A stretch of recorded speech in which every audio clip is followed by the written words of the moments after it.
lifestyle. Sports cards and we live now. Jeremy Lee in the building and every guest that you ever needed. Sports cards after hours keep the hobby heated. Updates, hobby talk like you never seen it. Sports cards live and none could ever beat it. Sports cards is a lifestyle. Sports cards and we live now. Welcome to another episode of Sports Cards Live with your host, Jeremy Lee.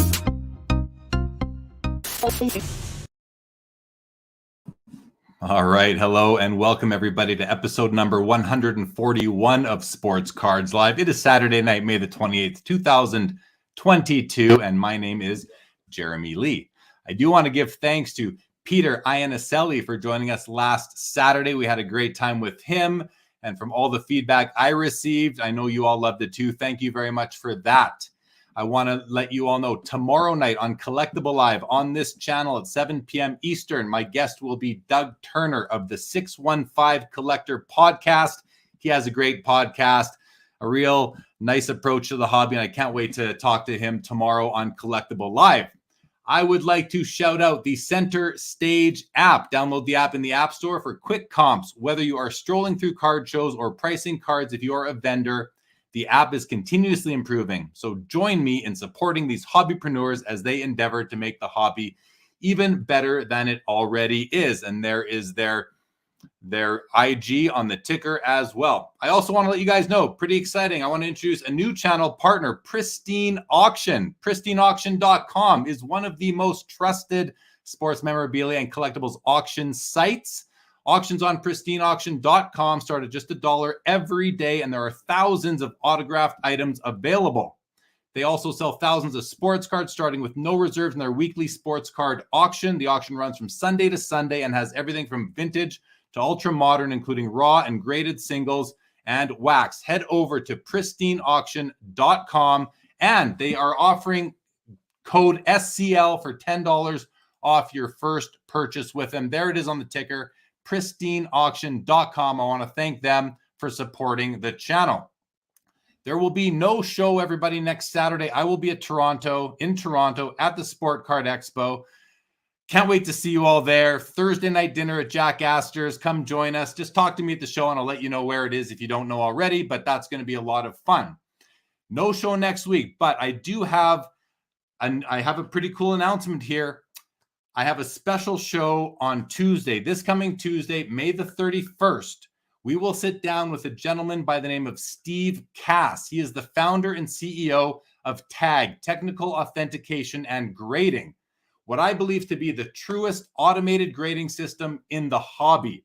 For episode number 1 of this five episode series reveal, we will all get to know TAG's whole management team and development team. In the first episode, we're going to meet Steve and take a deep dive into his history and the history of TAG as well.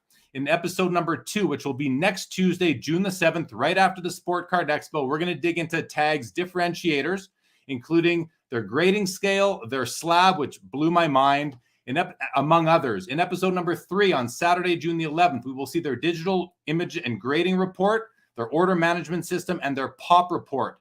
In the 4th episode, on Saturday, June the 18th, we'll see a demo of their automated grading system. This is exciting stuff. And in the 5th and final episode, on Saturday, June the 25th, we will discuss their vision for their future of grading and their go-forward plan. So this is going to be unlike anything that you guys have ever seen before when it comes to grading. I suspect this will be the differentiator that the hobby has been waiting, the disruptor that the hobby has been waiting for. So tune in with me on Tuesday, this coming Tuesday, May the 31st, and we're going to meet the man behind TAG and get a glimpse into the future of grading for our hobby. Exciting stuff. Join me next Tuesday for that. I want to thank all you viewers, all you subscribers, all the podcast listeners. If you're not yet subscribed to the channel, please take a moment and do so. As always tonight, your comments and your questions are in play. Let's get to tonight's guest. He started in the hobby in 1998, opening packs of basketball cards in China after discovering the hobby through a Japanese manga called Slam Dunk. He slowed down, but then in 2009, while in New York City, he rediscovered the hobby and eBay, and since then, it has been his passion, which you're about to see if you don't know already. His favorite athlete is Kobe Bryant. His favorite team is the Los Angeles Lakers, originally from China, currently residing in Berlin, Germany.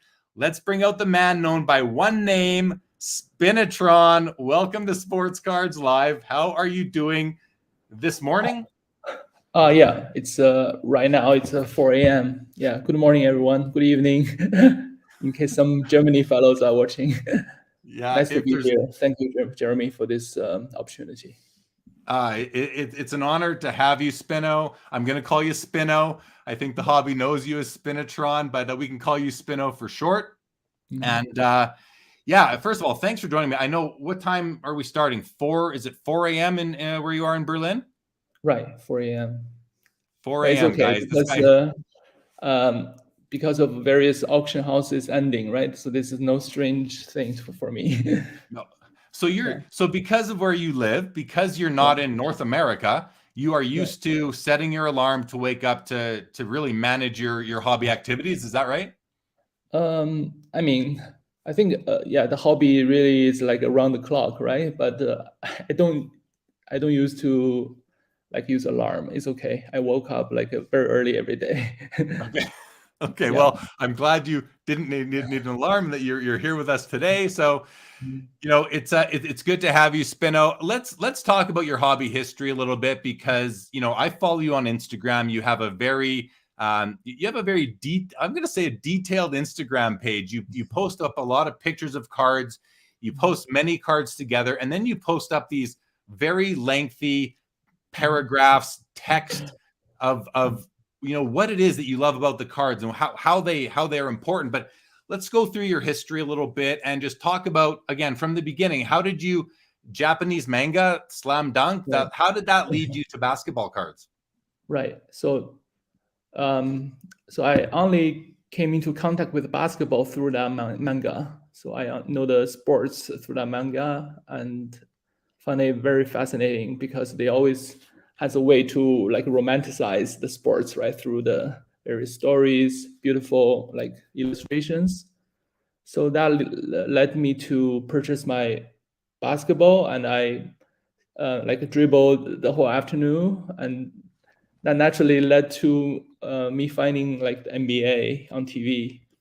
I was lucky because I think in China they introduced NBA not too long ago, because David Stern sat in Beijing's TV tower for hours to convince them to broadcast some NBA. And at that time, I think we could watch 3 games probably per week, and had to stay up late and so on. Then because I like to have some immersive experience, right? So I also started to read magazines related to hoop, and in one of the ads it says, okay, there's some sports cards you can order through a mail order or something. So that was the Jordan motion card, 5-card set.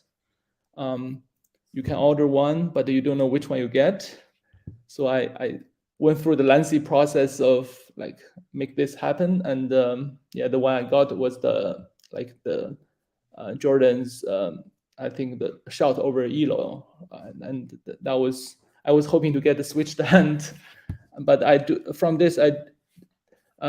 know there's a hobby shop in Beijing, so I made several visits whenever I went there, and that led me to open some packs and get to know various products. I think at that time I was just high school, middle school, high school, so, and the price was quite high actually, as you could imagine. So I probably every visit I could open maybe 3 or 4 packs, but I think that time sold me some deep impressions on various 90s products, which picked up when I re-entered the hobby in 10 years later. Yeah, something like that. So let's talk about it. You re-entered the hobby 10 years later. Why weren't you in the hobby during those 10 years? What happened and what brought you back 10 years later? Yeah, that's right. So I was a student in China, but I think around early 2001 or so, I went to the United Kingdom to study. And basketball was not popular there, so that's not possible for me to. And the time was even worse, right, for me to catch the live games. So there's no league pass, I think, at that time. But I still kept eye on Becky magazine, so I still try to find it in the store, and they did carry it. So I read them like maybe once or twice a year. So, but I wasn't aware there's such an extensive engagement of hobby online or on eBay at that time. So yeah. So I wasn't in the hobby, strictly speaking. So you got back in after about 10 years, and what happened then? Kind of what were your goals? What were your plans? What were you hoping to accomplish when you came back in? Right. Yeah. So I think I had a chance to came back earlier. I think through the Jordan. I bought the Jordan Hall of Fame issue of the Beckett and really found it fascinating. Like especially there's like top 23 cards for MJ I could look at. I think it's penned by one of the Beckett veteran. I forgot whose name is, but yeah, that really gave me an idea what's out there since the time of 90s. But then I think the real re-entry to the hobby was in 2009 or so. I'm kind of interested in comics again. Like this time it's Western comic, and there's this return of Bruce Wayne, like Batman series, and they had some sketch variant, which is quite rare to get from the store, from the New York comic store. So I went online to eBay to search for it, and I got 2 copies of it.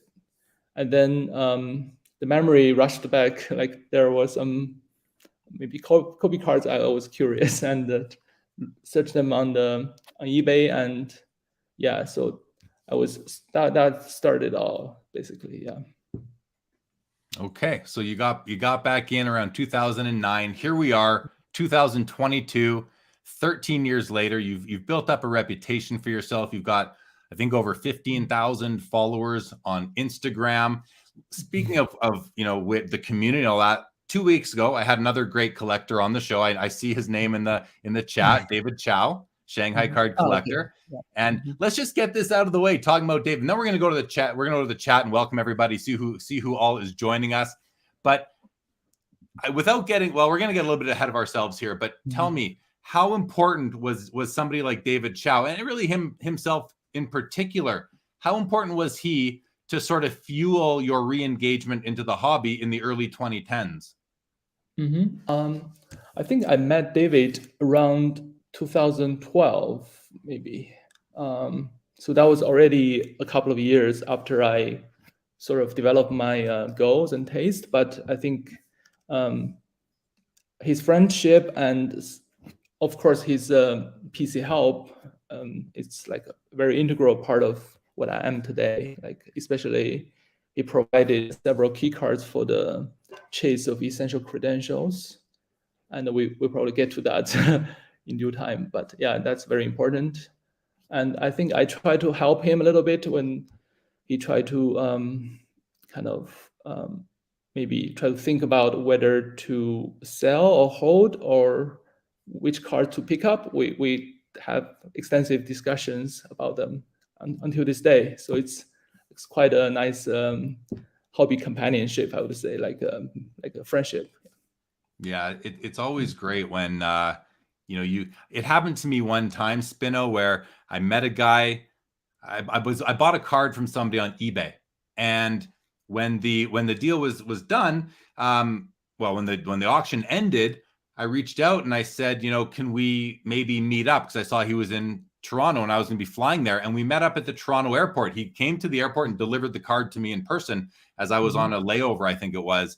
And that was probably in 2009, and 13 years later, and we're good buddies. And, he's a friend of mine. And I ask how his daughter's doing, all these sorts of things. It's kind of funny how the hobby, it's not funny. It's actually a wonderful thing that the hobby can lead to some real great friendships. And that's a great thing about the hobby. We're going to talk about the evolution of your collecting, not so much your history. We've covered that, but we'll talk about the evolution of your collecting. But first, let's go say hello to the people in the chat. We have Jake Dahl. Good evening to you. Frank Gastella. Mr. Davey, what is going on? Mike at Eastridge, good evening to you.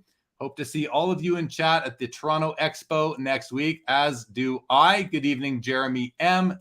DR says, good evening. In what I've been calling a down market, I picked up my first big card for my daughter's Hall of Fame collection, a Mia Hamm autograph card. There are always buyers and sellers. That's a great point, DR. There are always buyers and sellers. As long as there's cards and I'm on the planet, I'm going to keep on buying cards.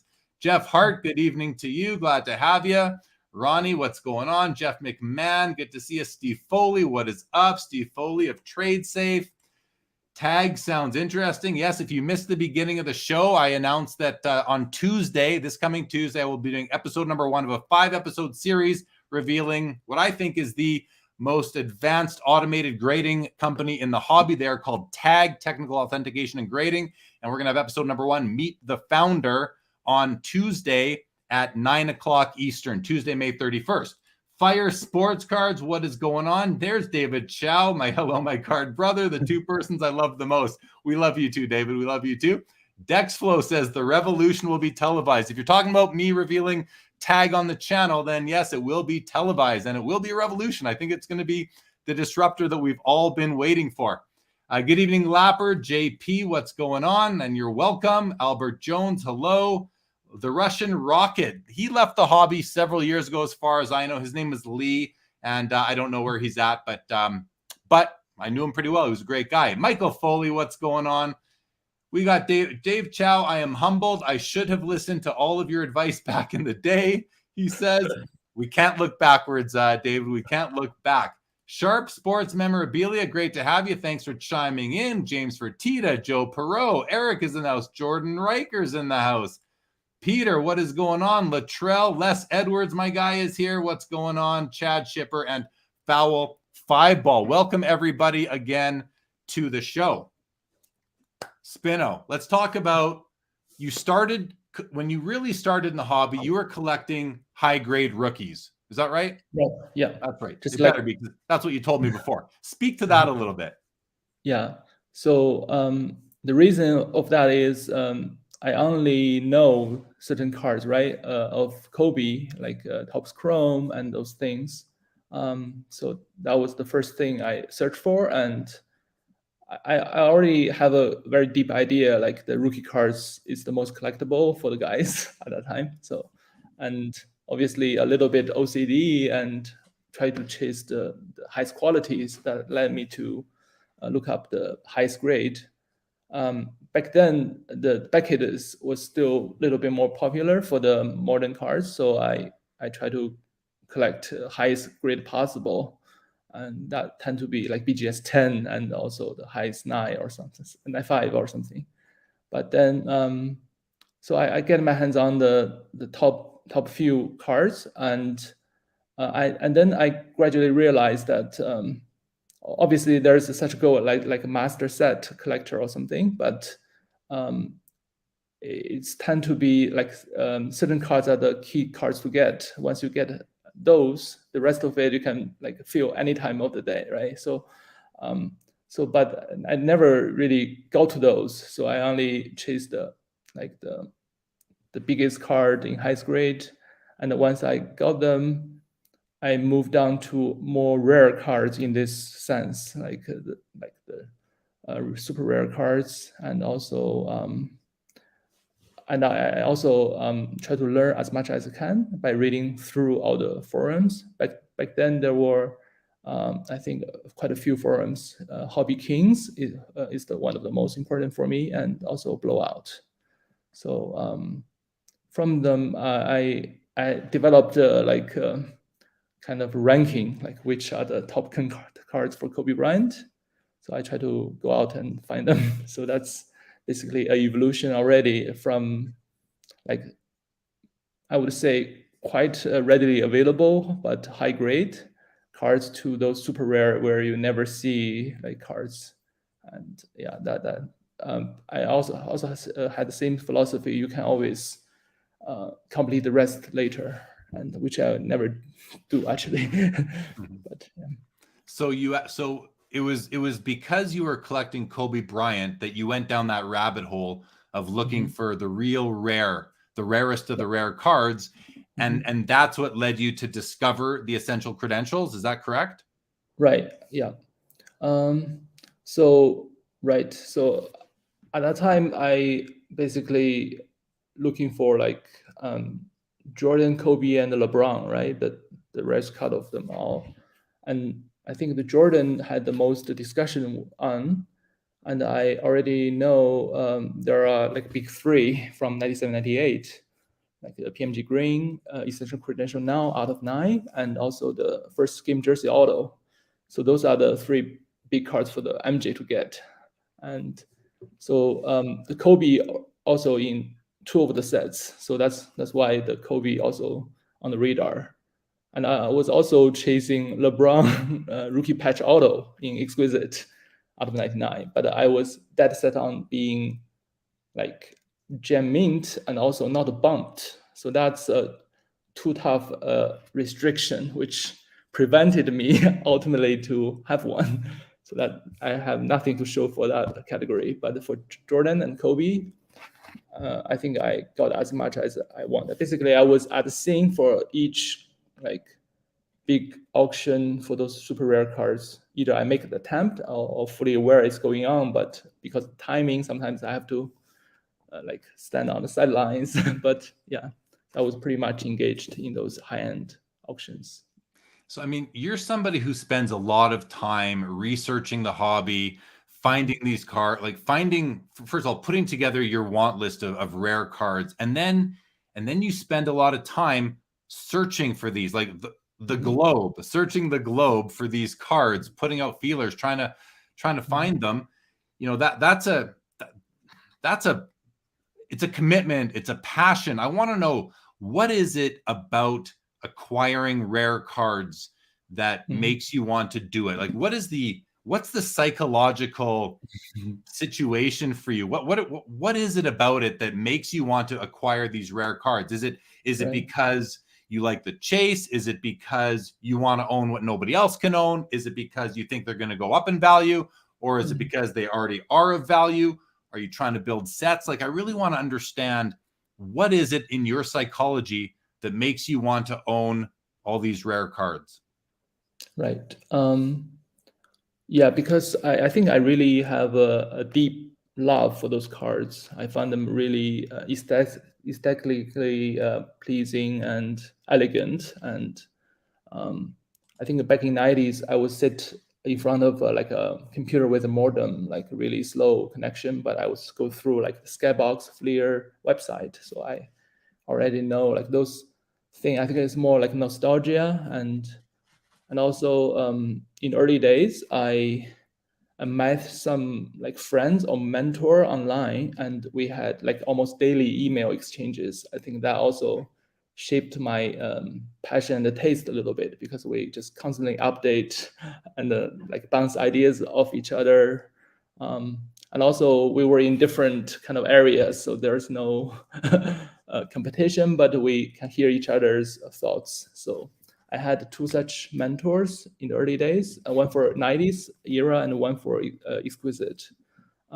So that was lucky for me. And yeah, I also like the challenge, like because back in the day, there were no social media. There's no vast amount of offering. Right now, it's just you have to be willing to search a bunch of auction houses, right, and marketplaces.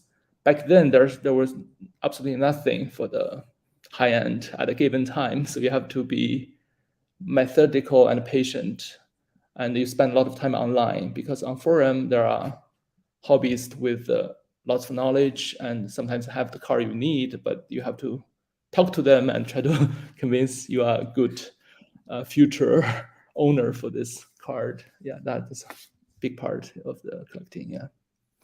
You're right. Like, there are some cards that we covet. I mean all of us, many of us, and we might know where they are. And when we do know where they are, i.e. we know who has them, we then reach out to them every so often, whether it's every week, every month, maybe once a quarter, once a year, just to see if just to remind them that we still want. And I think that's important to do. I've got several cards that people have reached out for me that they'd like to acquire. And I say, listen, not yet, but try me in 6 months, maybe who knows what can happen.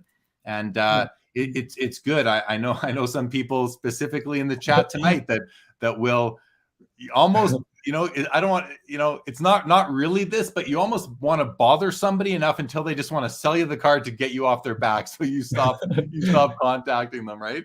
That's one of the fun things in the hobby. So be careful, your mailbox might get lit up by those PMs. They could for sure. Well, it's been happening to me for years. You have rare cards that people want, and you show them on whatever platform, and they see them and they say, hey, if you're ever going to let that go, let me know. The problem with that, though, and this happens to me all the time, almost every day, where someone will write and say, hey, you're going to the expo. If you see any of this card, let me know. And it's like, I usually just write and I say, listen, I'm probably not going to remember because I don't have a big list of this. And it's, when you're at the card show, there's so much going on. It's really tough. There are some people who are so good at it. They will take requests and they will go to the card show and look for cards for people. And I just don't have the capacity for it. So the odd time I'll remember and I'll reach out to somebody. But my advice is, you have to be persistent when you want to find a card that you don't just have easy access to. Have you done that? Have you just continuously reached out to people and say, hey, don't forget, I want that card, maybe increase your offer every time you reach out? Right. Yeah. I can review a couple of them. Like, for example, the Pierce Credential 9 of the rookie year. Paul Pierce? I knew such a seller, and he listed at one time in the past and never listed again. I reached out to him like every year, right? The offer has screwed up, like definitely on par with the market already. So like 2 years ahead of the market, I would say. So I have sincere offers, but never much reply actually. So yeah. Okay, let's go back to the chat. We have a whole bunch of comments coming in. We have some questions for you, so let's get to them. We'll start by saying hello to That 70s Card Show. Welcome to the show. Jordan says, Spinotron, will you be coming to any shows in North America this year? Yeah, I hopefully I'm still trying to get some work contract extended and get something sorted. After that happens, then I will definitely hope to attend some shows. There are so many shows these days, right? So very exciting. With the National, is that on your list by chance?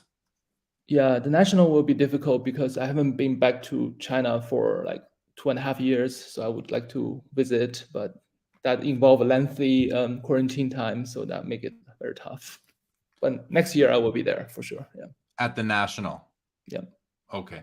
So you plan to go to China before you go to before you come to the United States. Okay, that sounds good. There you go, Jordan. Hockey cards up. Welcome to the show. Good evening to you, Troy. What's going on? Plaid Picker. How are the Flames doing? Well, he's referring to my Calgary Flames, who they're not doing so well. Plaid Picker, they are not doing so well. I'm lucky that elimination game was already 2 days ago, and I've had a few sleep cycles to get over it, and that botched call by the refs on the goal. But hey, it is what it is. Well, you can only move forward. So yeah, they're not doing so well today, and neither are us fans. Cards and Comics says sometimes the rarest cards aren't the most popular. Do you still collect those as well? So that's for you, Spino. Which cards I lost in the sometimes the rarest card on the postcard. Yeah. Right. I think at the early days, I set my parameters to be like Kobe Bryant cards, that is 25 or less in the print runs, or 1-for-1 cards, or jersey numbered cards. For example, PMG Championship is out of 50, but I would still want the 8 out of 50, which I eventually got. So yeah, I never collected popular cards or the cards that is on fire. I always chase the ones I set my sight on, and for some good reasons, I would say. Well, some of the rare cards that you've collected, and I always come back to the essential credentials because they're very rare across all sports, across all products and years that they've come out. Mhm. And they were not that popular early on. They've gained a lot of popularity in the last few years. Really, I would, in my perspective, they've gained a lot of popularity in the last 4 or 5 years. But when you were chasing them in the early 2010s, and when David was chasing them originally, they weren't all that popular, as far as I remember. I mean, that was when auto patches were really popular, and then you had these weird looking die-cut acetate essential credentials with this weird numbering system, and it was almost like, well, that's too weird for me. That was even my attitude at the beginning, but they sure grew on me, and now I love them. I love them as much as you do, probably, and so you've been ahead of the curve. When you liked them, they were not that popular, but they're certainly popular now. Great question by Cards and Comics. Here's one from Jeff Hart for you, Spino. Putting the financial part aside and whatever resources you may have, how have you been able to locate and secure so many of the rarest and desirable cards in existence? Now, we kind of talked about it already, but can you maybe tell a story about one of the hardest cards you ever had to acquire for whichever PC you want to talk about? Right. One of the hardest. Maybe let me quickly address the earlier part you mentioned. I think the essential credential in the 90s were still very popular. I think it remains like the top 2 throughout 90s. If you check the Beckett price list, the price is really high and always in the hot list, I think. But during the last 10 years, early part of the night, I think that was the time where Exquisite and Ultimate or early Paninis, like auto patches, they were more kind of sought after, right? So, and I was also, I think I just try to basically eat up all the rare credential when they come up. So and I try to get them in various ways. So there's no big sales, which kind of tend to attract the market and all the dealers. So I keep them low as much as I can before I complete them. So that was my feeling. But I understand maybe hockey side is slightly different, but it's a nice kind of intersection between 2 sports, right? The essential credentials. Let me think of a story, rarest card in existence. Let me answer this question directly first. I think the search function of Google and to know where to look and what to look are kind of already half of the job. Like you can basically just put the full name in the Google and it will lead you to various places. And that was just basically the way I started off. And sometimes there are some tricks like back then when eBay is more like open, right? You can, once you find a seller or buyer throughout the provenance chain, you were able to kind of cross-reference using the feedback and so on to find various owners and also when you see a rare cards of a player, just to maybe not to be too lazy, just send him an email on eBay and say, do you have this card? And also for rare cards, even if you don't want to secure at that time, just send him an email when you can just look back, right? You can search the email and locate exactly where. And that helps me a lot. I think, for example, and also sometimes people are very kind, like to help you out. I think I have a very important Kobe cards where a friend just tipped me, okay, there's this card and this owner, maybe you want to reach out and see if he was willing to sell. And I did that.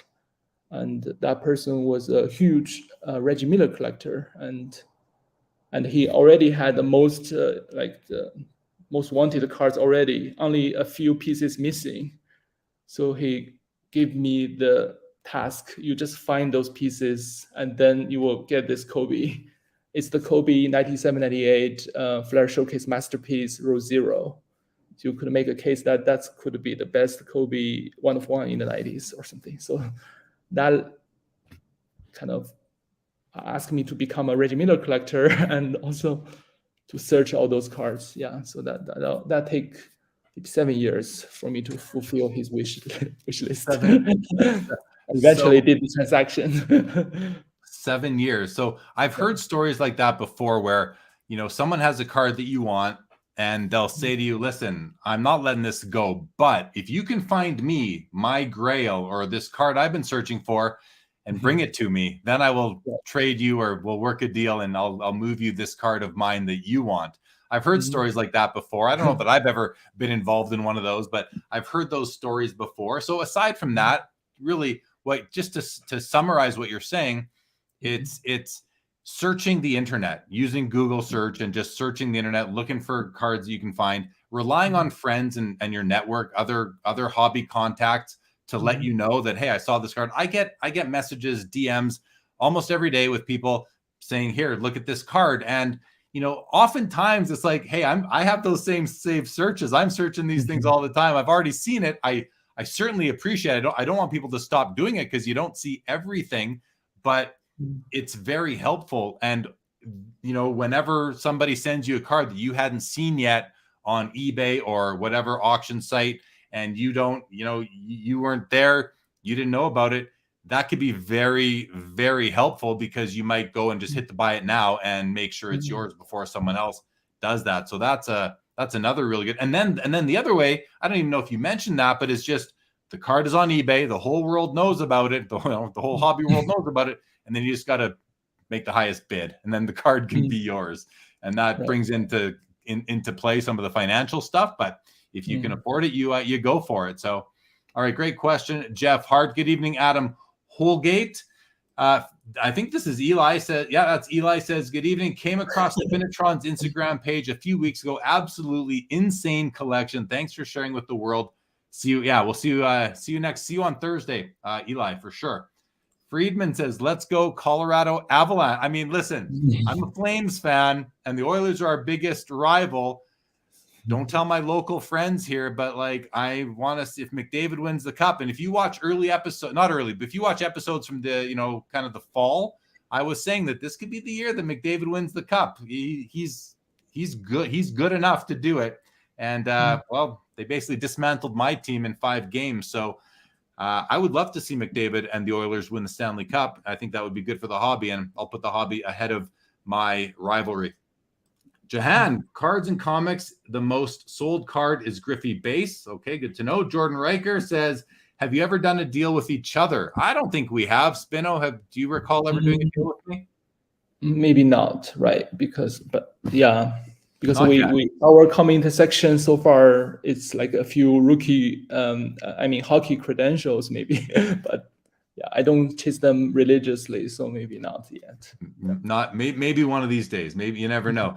Troy says Jeremy won't sell me all his Gretzky rookies. I mean, not all of them, that's for sure, Troy. Good evening, Jenny Miller. Latrell says, Spino, do you have entire essential credentials set complete?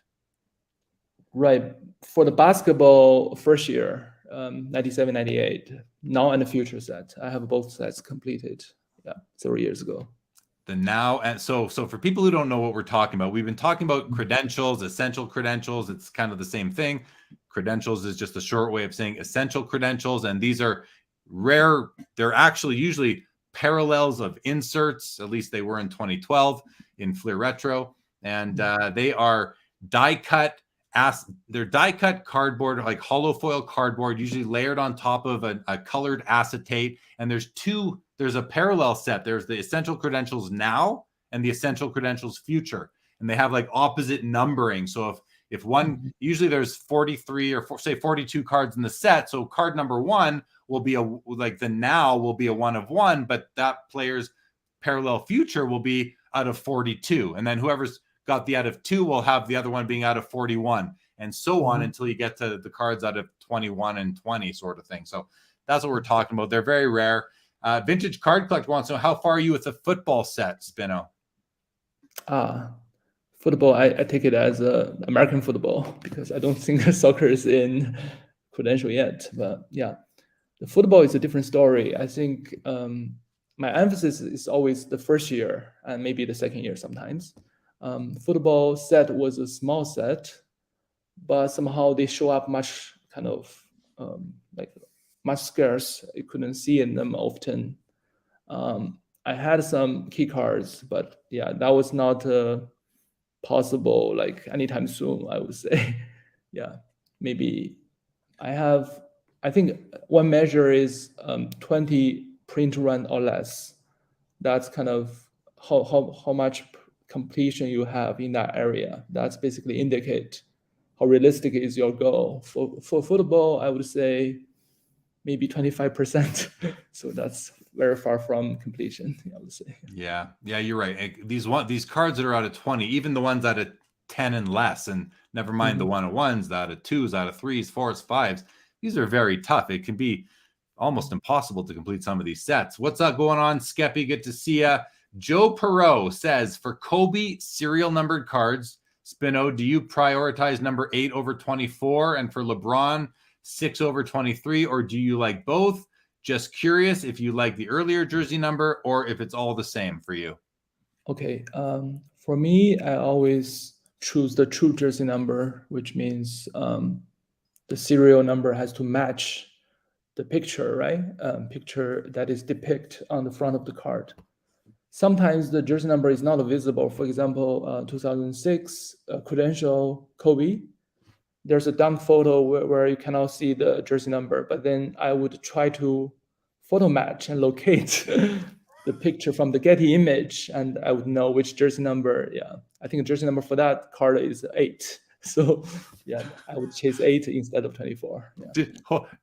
I mean, I hope everyone caught that, what he just said. So Spino is very into numbers and numerology. You find importance in numbers. We know that from your Instagram page. So I just have to repeat that because I find that fascinating. For a card where you cannot see the number on the player's jersey, you will go as far as trying to photo match that card. So find the image that card's image came from, find it online somewhere, and maybe Getty Images or something, and photo match the card, and then figure out what game it was at or when that photo was taken, so you can know what jersey number he was wearing, and then you can hone in on that specific card. That is some serious dedication right there. I've never gone that far with my in my hobbying, but I respect that, Spino. I respect that. Say hello to Chris. Bill the Hoff collector says, man, this guy's Instagram is crazy. Yes, it really is. Jordan wants to know, will you be showing any cards tonight? Do you have any cards to show us a little later? Okay. For me, it's like I have cards kind of decentralized throughout the world. Some in China, some locked up in the bank in the US, which I cannot access to. But there are some here in Berlin, also in banks, right? And also little bit. Do you have any with you right now in the house? Not really. Nothing. It's okay. But I could take a page out of David Chow's playbook using my phone to show some. But I kind of show all the cards on Instagram like fairly thoroughly, I think. Yeah. Whenever I get to those cards, I can do some IG live to show it off a little bit when I visit the US in the future. Yeah, that would be cool. No problem. He also wants to know, what % of your collection is basketball? Right.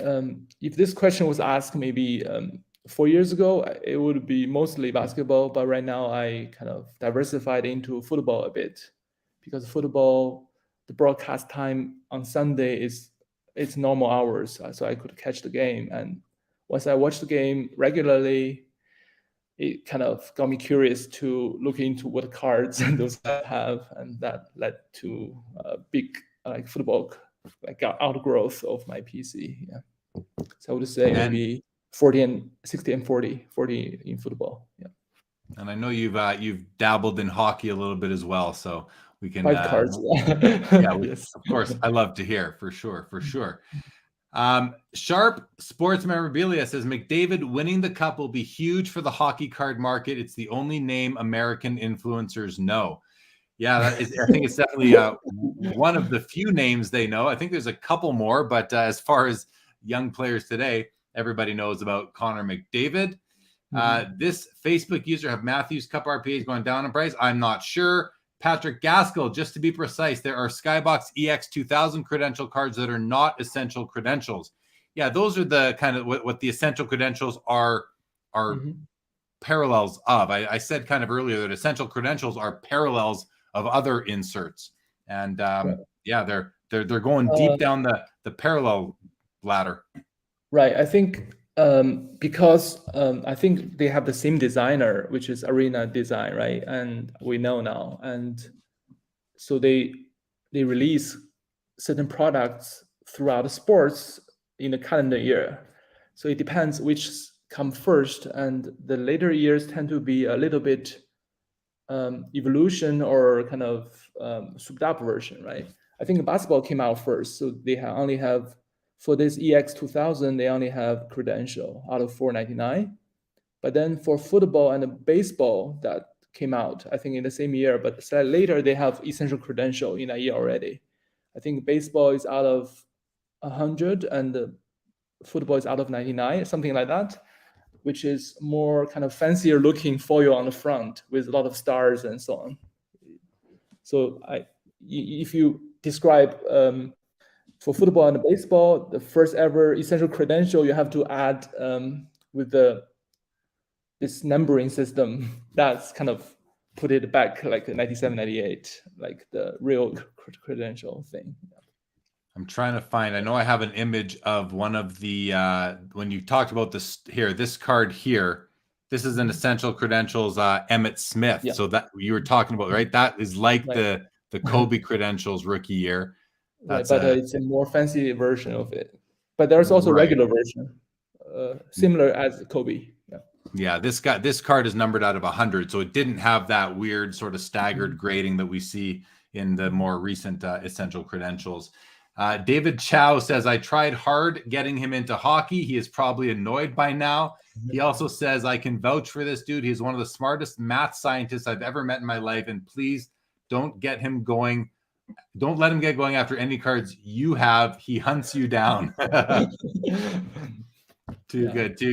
Latrell has a question for you, Spino. He says, do you know of any private collectors in China with crazy 90s basketball cards? I feel like some prefer to remain private. Do you agree with that? Right. Yeah, I do know at least, let's see. Yeah, I do know quite a few huge collectors which would like basically shut down the Instagram if they start post a little bit. But they prefer to remain kind of anonymous somehow. I would understand, like sometimes it's like a double-edged sword, right? If you put out yourself out there with your collecting style, people can target you a little bit, but also can drive up the market. But on the other hand, sometimes people know you are after those kind of things. There might be leads come your way, right, in a direct manner, and those things will not be available to them. So it's a choice they made. I would say I would regard a friend of mine as maybe top 3 card collectors in China, in Asia, and he's not available. Like it's not visible, basically. His collection is insane. Yeah. Hopefully he will be on Instagram sometime. Yeah, you should try and get him on there for sure. Here's a comment from Skeppy. This is pretty funny. He says, flipping through your Instagram, it's like rare card, plate of food, rare card, paper dragon. LOL. Pretty good. Ray says, legendary collector. Always appreciate your knowledge and collecting style. Spino. Very nice. Very nice. And to this person, I don't know who this is, but if you go to streamyard.com/Facebook, click the big blue button, and it will allow us to know your name, or just come and watch on YouTube with everybody else. Usually that's where everyone is watching it. Joe says, does Spino's family know what an amazing collection he has? And if so, what do they think? Yeah, what does your family think of your collecting? Yeah, that's a very good question, actually. I think family aspect for different situations is very interesting, right? Different at the early stage of my collecting, I think I bought a few cards without letting my wife know. Like and it's hard for her to understand why I spend so much on certain things. Back then it was like 2 or 3,000, but since I'm a kind of a frugal type of person, so that was shocking to her. But yeah, that was a very, very rough beginning. And I bought like a LeBron Topps Chrome Gold, actually 0.5 away from pristine, like very high grade. That was a very popular card now, right? Back then I got this card because Kobe had this card, basically Topps Chrome like refractor, and LeBron has a gold version, which is available only for LeBron. So I got that card, and she found out and not very pleased, and asked my good friend come over to talk me not to be so irresponsible and things like that. So later on, I kind of kept her in the loop. Like I tried to chase this and try to convince her. I think then she was on the same page, and actually a pretty good grader and knowledge, and can predict price to some reasonable level. But then I became too passionate, like in chase various things, and she was so annoyed. So I have to kind of, actually, it's quite funny. I have to went underground for a little bit. I could stop collecting Kobe, but I couldn't stop for credentials, because if you stop chasing some cards, certain cards only show up once in a decade, right? You are toasted. So I have to have my friends receive the cards for me for those credentials, and I was retired 2 times during the journey. But then I always came back with a good convincing argument, and now she's more like on the supportive, and I try to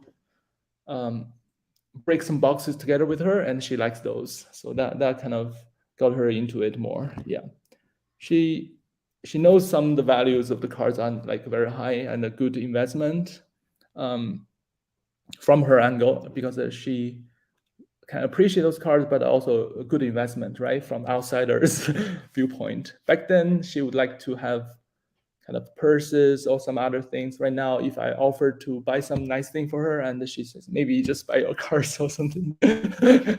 She doesn't need those purses. It's quite funny. You know, yeah, it's interesting. Like I remember growing up and being a kid and going to the card store with my paper route money. You know, I used to deliver papers to make money as a really young 11, 12, 13-year-old. And I would spend all my money on the weekend at the card store. And I would basically like sneak into the house with my cards so that my mother wouldn't get mad at me at wasting my money on sports cards. And nowadays, I think she wishes she was coming with me and spending all of her money on cards back then. I used to have to hide it. So I think some of us know what it's like to have to get other people to warm up to what we're doing. And, you know, it also, there are worse hobbies that we could all have that our partners would absolutely be much less I think proud of us sports for. card is a really good, healthy hobby, I would say. You learn a lot through this lens. I met so many good people, and I talk to the hobbyists more than the colleagues in my life, actually. So it's kind of a different world. Yeah, I have 2 lives, you can see. Yeah, exactly. Exactly. It's so true, right? It's so true. Latrell says, what is your #1 chase card remaining for 90s basketball cards? Okay, 90s basketball. Maybe I would think it's possible. It's less and less possible. Maybe a Jordan PMG green at some point. But it's very tough now because it's probably the highest priced item right now, and also a guy I think had 4 or 5 of them, and there are some big collectors have them, so it's very hard. And maybe also what else? Basketball wise, that's good. That's okay. Let's keep going, because we got lots of comments here, so let's keep on going through here. Yeah, Jordan said the same thing. Some of the top cards on your wish list here. Patrick Gaskell says, can you talk about any cards in private collections that would fetch 8+ figures if brought to market? So we're talking $10 million. Do you know of any card that you think would bring in $10 million right now off the top of your head? Right. I have a friend who has a bunch of Wagner T206 in, like, not the highest grade, but high grade. I would say in the proper setting, they would hit 8 figures for sure. I don't know, maybe the ultimate logo man of various players, like Jordan we saw in the PSA kind of reveal. Maybe those will maybe have a chance. Who knows? Yeah. You have to have 2 big buyers who really want it at the scene, right? So it's not always sufficient to assume that, right? Kind of. For example, in my recent sale of a nice Jordan Auto 1-of-1, I would say like most buyers for that probably don't know it's being offered, so that could lead to some not as ideal result as you would expect. Yeah. I mean, always PSA 10 Mickey 52 tops Mickey Mantle will bring 10 million or plus. I think well in excess of that. And even a PSA 9 Mickey Mantle is probably a $10 million card right now. But they're not okay, moving, here's a question. I'm not sure. I'm going to let you decipher this one from Vintage Card Collector. He says, can you talk generally about how many rare inserts you think are actually in existence compared to print runs? That's what I don't understand that part. Maybe you do. When you look at the numbers graded, it's often far less than the print run. Do you know? Yeah, you want to speak to that?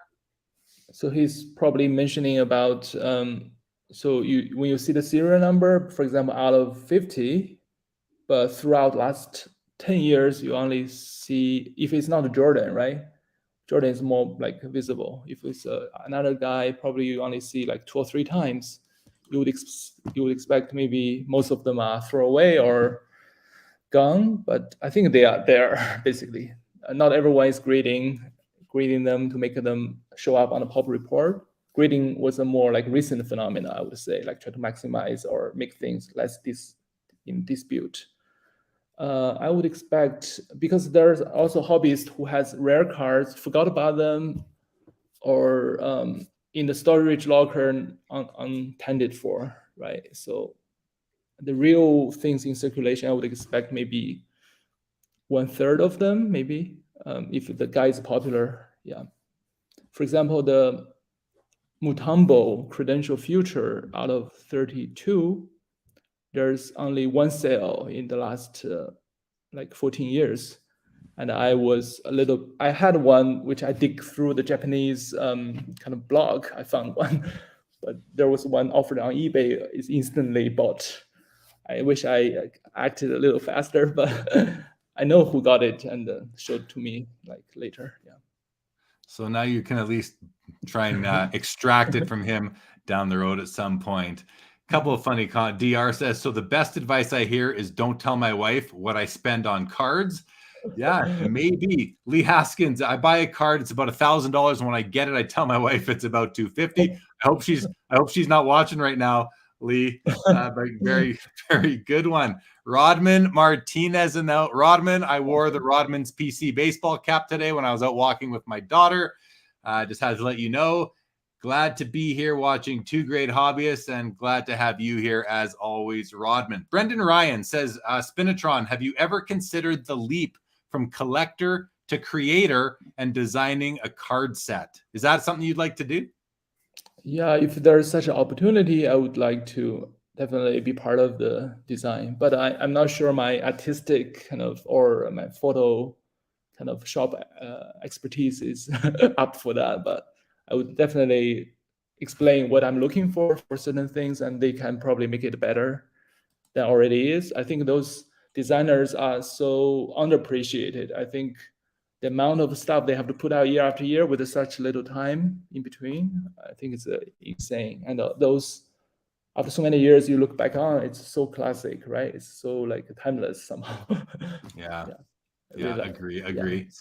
Les Edwards says, do we ever have to worry about you jumping into the high-end hockey auto patch market? I think he's hoping the answer is no, we don't need to worry. But what say you? Right.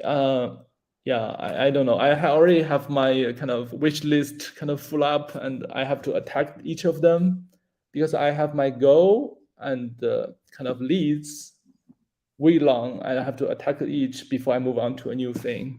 I definitely would like to get into some of that for sure. Yeah. Yeah, that'd be Hopefully, cool. yeah. For sure. Hopefully For not sure. clash All with right. you guys. Yeah. Well, it'd be great to have you, but yeah, it would make it tougher for us to buy some of the cards if there's another serious collector who's looking to acquire a nice collection and in a quick fashion as well, right? We wouldn't be able. Well, you'd be driving up prices for a while if you were to do that.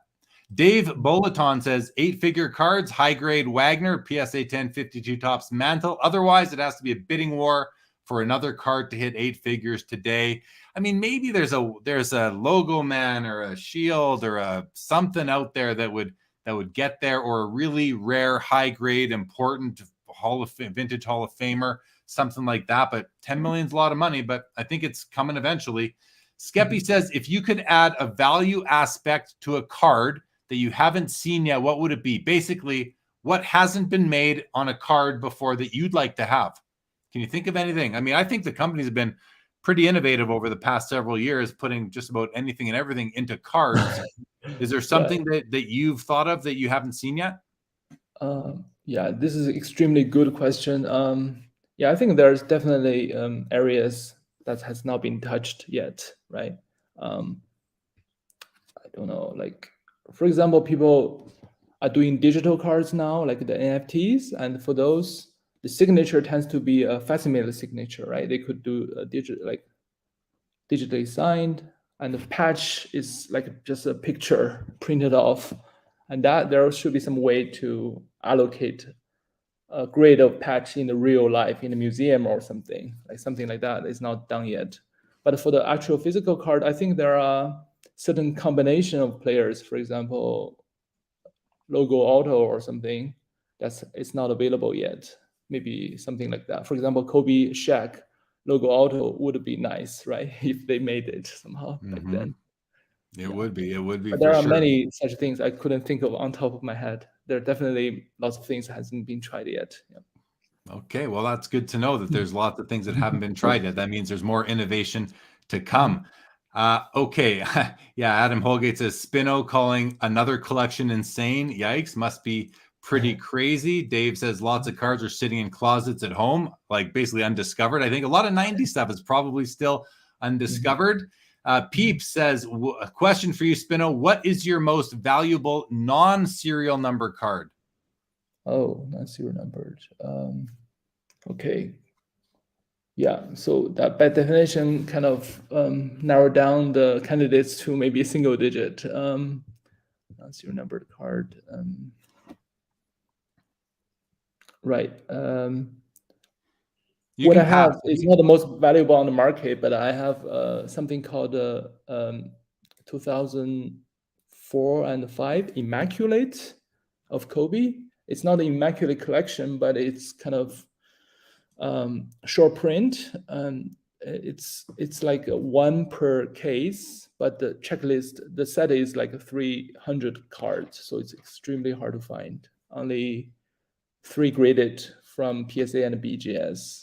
I think that's a very hard card to find. I have 1 copy recently, so yeah, maybe that. Okay. Here's a question from DR. Do you see any relationship between the Fibonacci sequence and sports cards? Right. Yeah, that's right. So because if you look in the nature, there are a lot of Fibonacci sequence going on, right? The shell shape and the various flower arrangement. I did a post recently, like I try to, I'm not a holder, I would say, right? But for certain cards, I like the chase to complete the entire print run. And I did for a few sets only. And I put them in one single picture and I look at the print run, somehow they are Fibonacci sequences. So it's like 2, 1, 2, 3, 5, and 8. So that was kind of funny. So I made a post about it. Maybe he's referring to that. Otherwise, it's not possible to have this. He very well might be. I just going to take a second while we have a lot of people in here, guys. Check out pristineauction.com. They're giving $10 off your first purchase if you use the registration code SCL for Sports Cards Live. You see it on the ticker right now. Check them out. New supporter of the show, of the channel. And hey, they're offering $10 off. If you see something there you like, buy it, save $10. Can't hurt at all. Okay. Latrell, and guys, you guys are firing off some great questions here, so keep them coming. Latrell says, do you like grading your PC, or grading doesn't matter to you for your PC cards, and do you prefer ungraded in one touches? So a few questions there. I'm curious, do you like to have your PC cards graded, and if not, do you like one touches? Yeah, I tend to keep them in the form they come in. So if it's graded already, I keep them that way. Or if it's raw, I tend to leave them raw. But sometimes, like once a year, I try to grade some cards, especially for the modern cards. If you want to trade or move them, or kind of if you have a set of letters and some of them already in slab, maybe it looks better if everything is in slab. So, but I don't like actively try to grade everything or in with a particular company. Yeah, so maybe not. If you buy a card and on eBay, let's say, or someone on Instagram, whatever, it arrives at your place and it's in a top loader with a sleeve. Do you leave it in that top loader, or do you put it into a one touch? Yeah, I tend to put it in the one touch, but in the raw fashion. Yeah. But for prism type of cards, you have to protect the surface, maybe still in the top loader for that card. Yeah. Okay, good. I like this. DR clarifies down. He says, I'm not on Instagram, so I didn't see the post, but I heard someone say he was a mathematical genius, so I used the only math term I remembered. Thanks for coming out. I love that. That's great. That's great. All right, we're going to keep on going here. Lee Haskin says, what do you think would take a person who has an 8-figure card to actually sell it? I think they are wealthy and may not ever sell it. I mean, divorce, impending bankruptcy, impending death.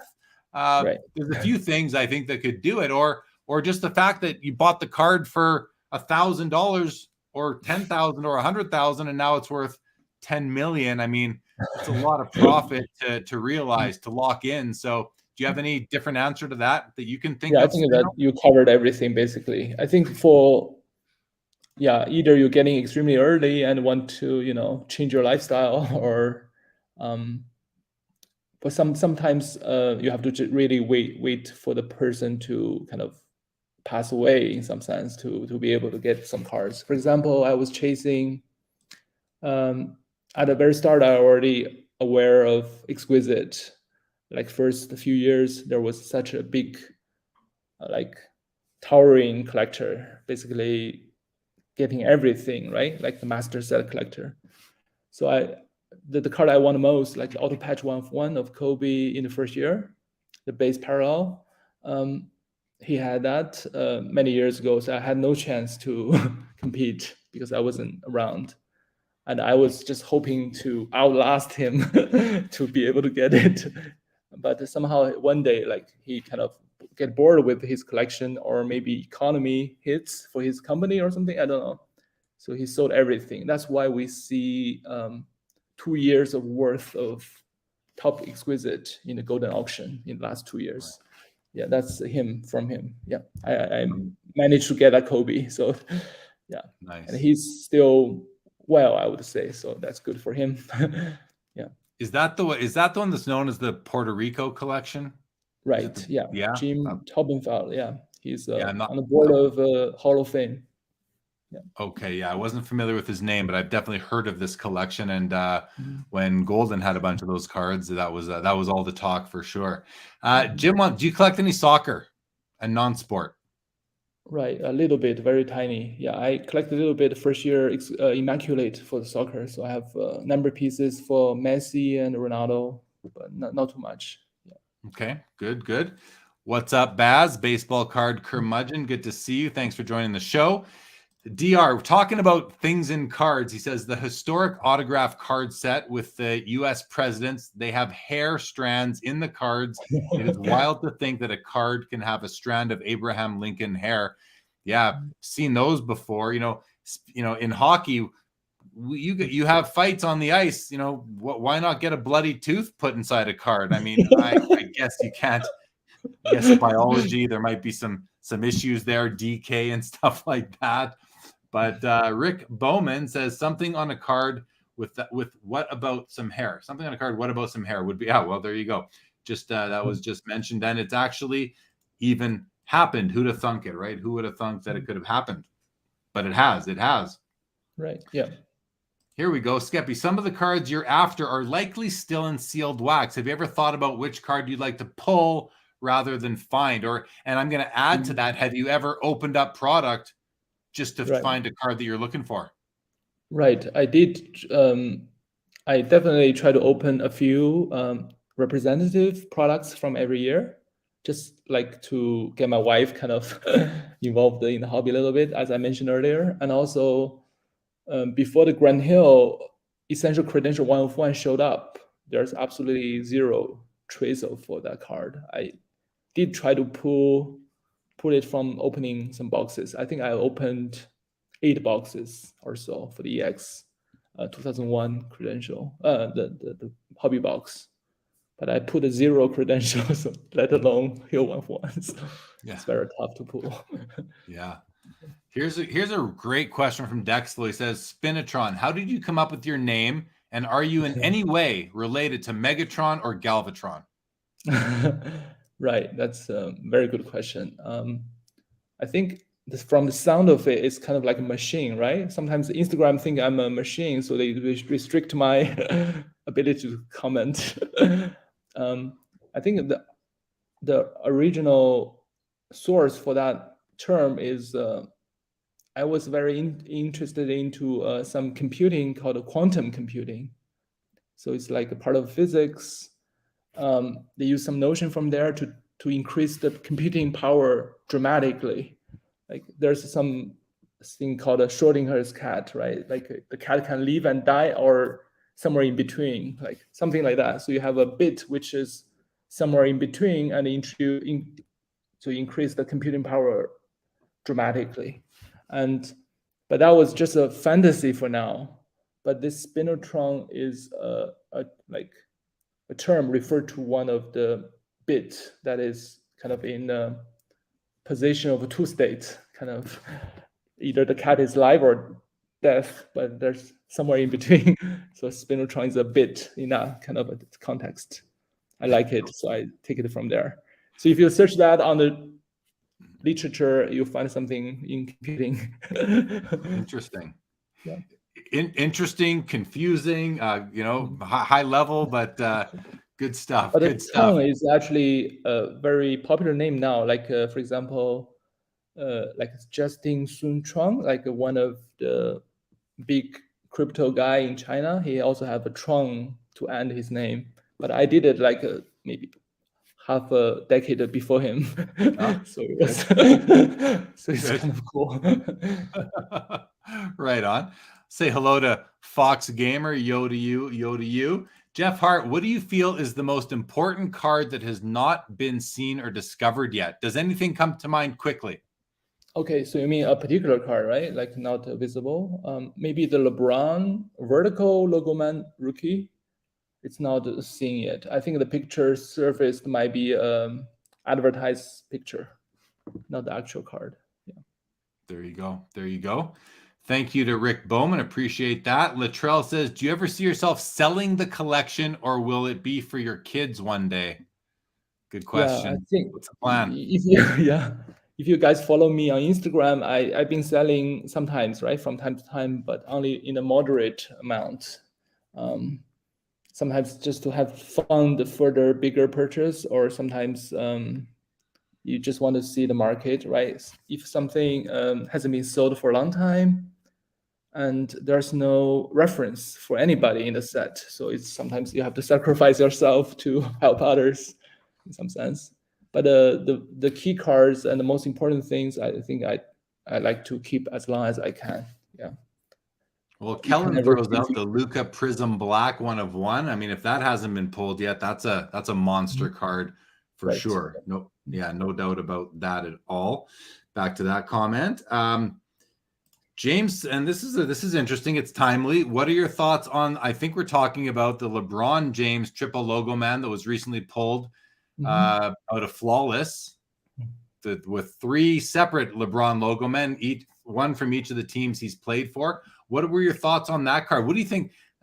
Your thoughts on the card, Spino, and also what do you think it would be worth? Right. Yeah, I'm extremely a big fan of that card. I wish this thing happened maybe several years ago, then it would be within my reach. Now it's a little harder. And also it kind of create a lot of frenzy, right? Like people try to chase it. It's kind of like the golden ticket to try to locate. But also from I think it's concept that it's quite nice, like legacy that is defined in different teams, like then and now, and each team has a championship attached to it. So it's extremely good card, I would say. Value-wise, because I think the market has seen a huge growth, right, over the years. There are up and down for particular cards, but the overall market, especially the top tier item, you see that they push the ceiling, right, every year, like. But before that happens, the LeBron All-Star jersey already sold for maybe 600,000, right?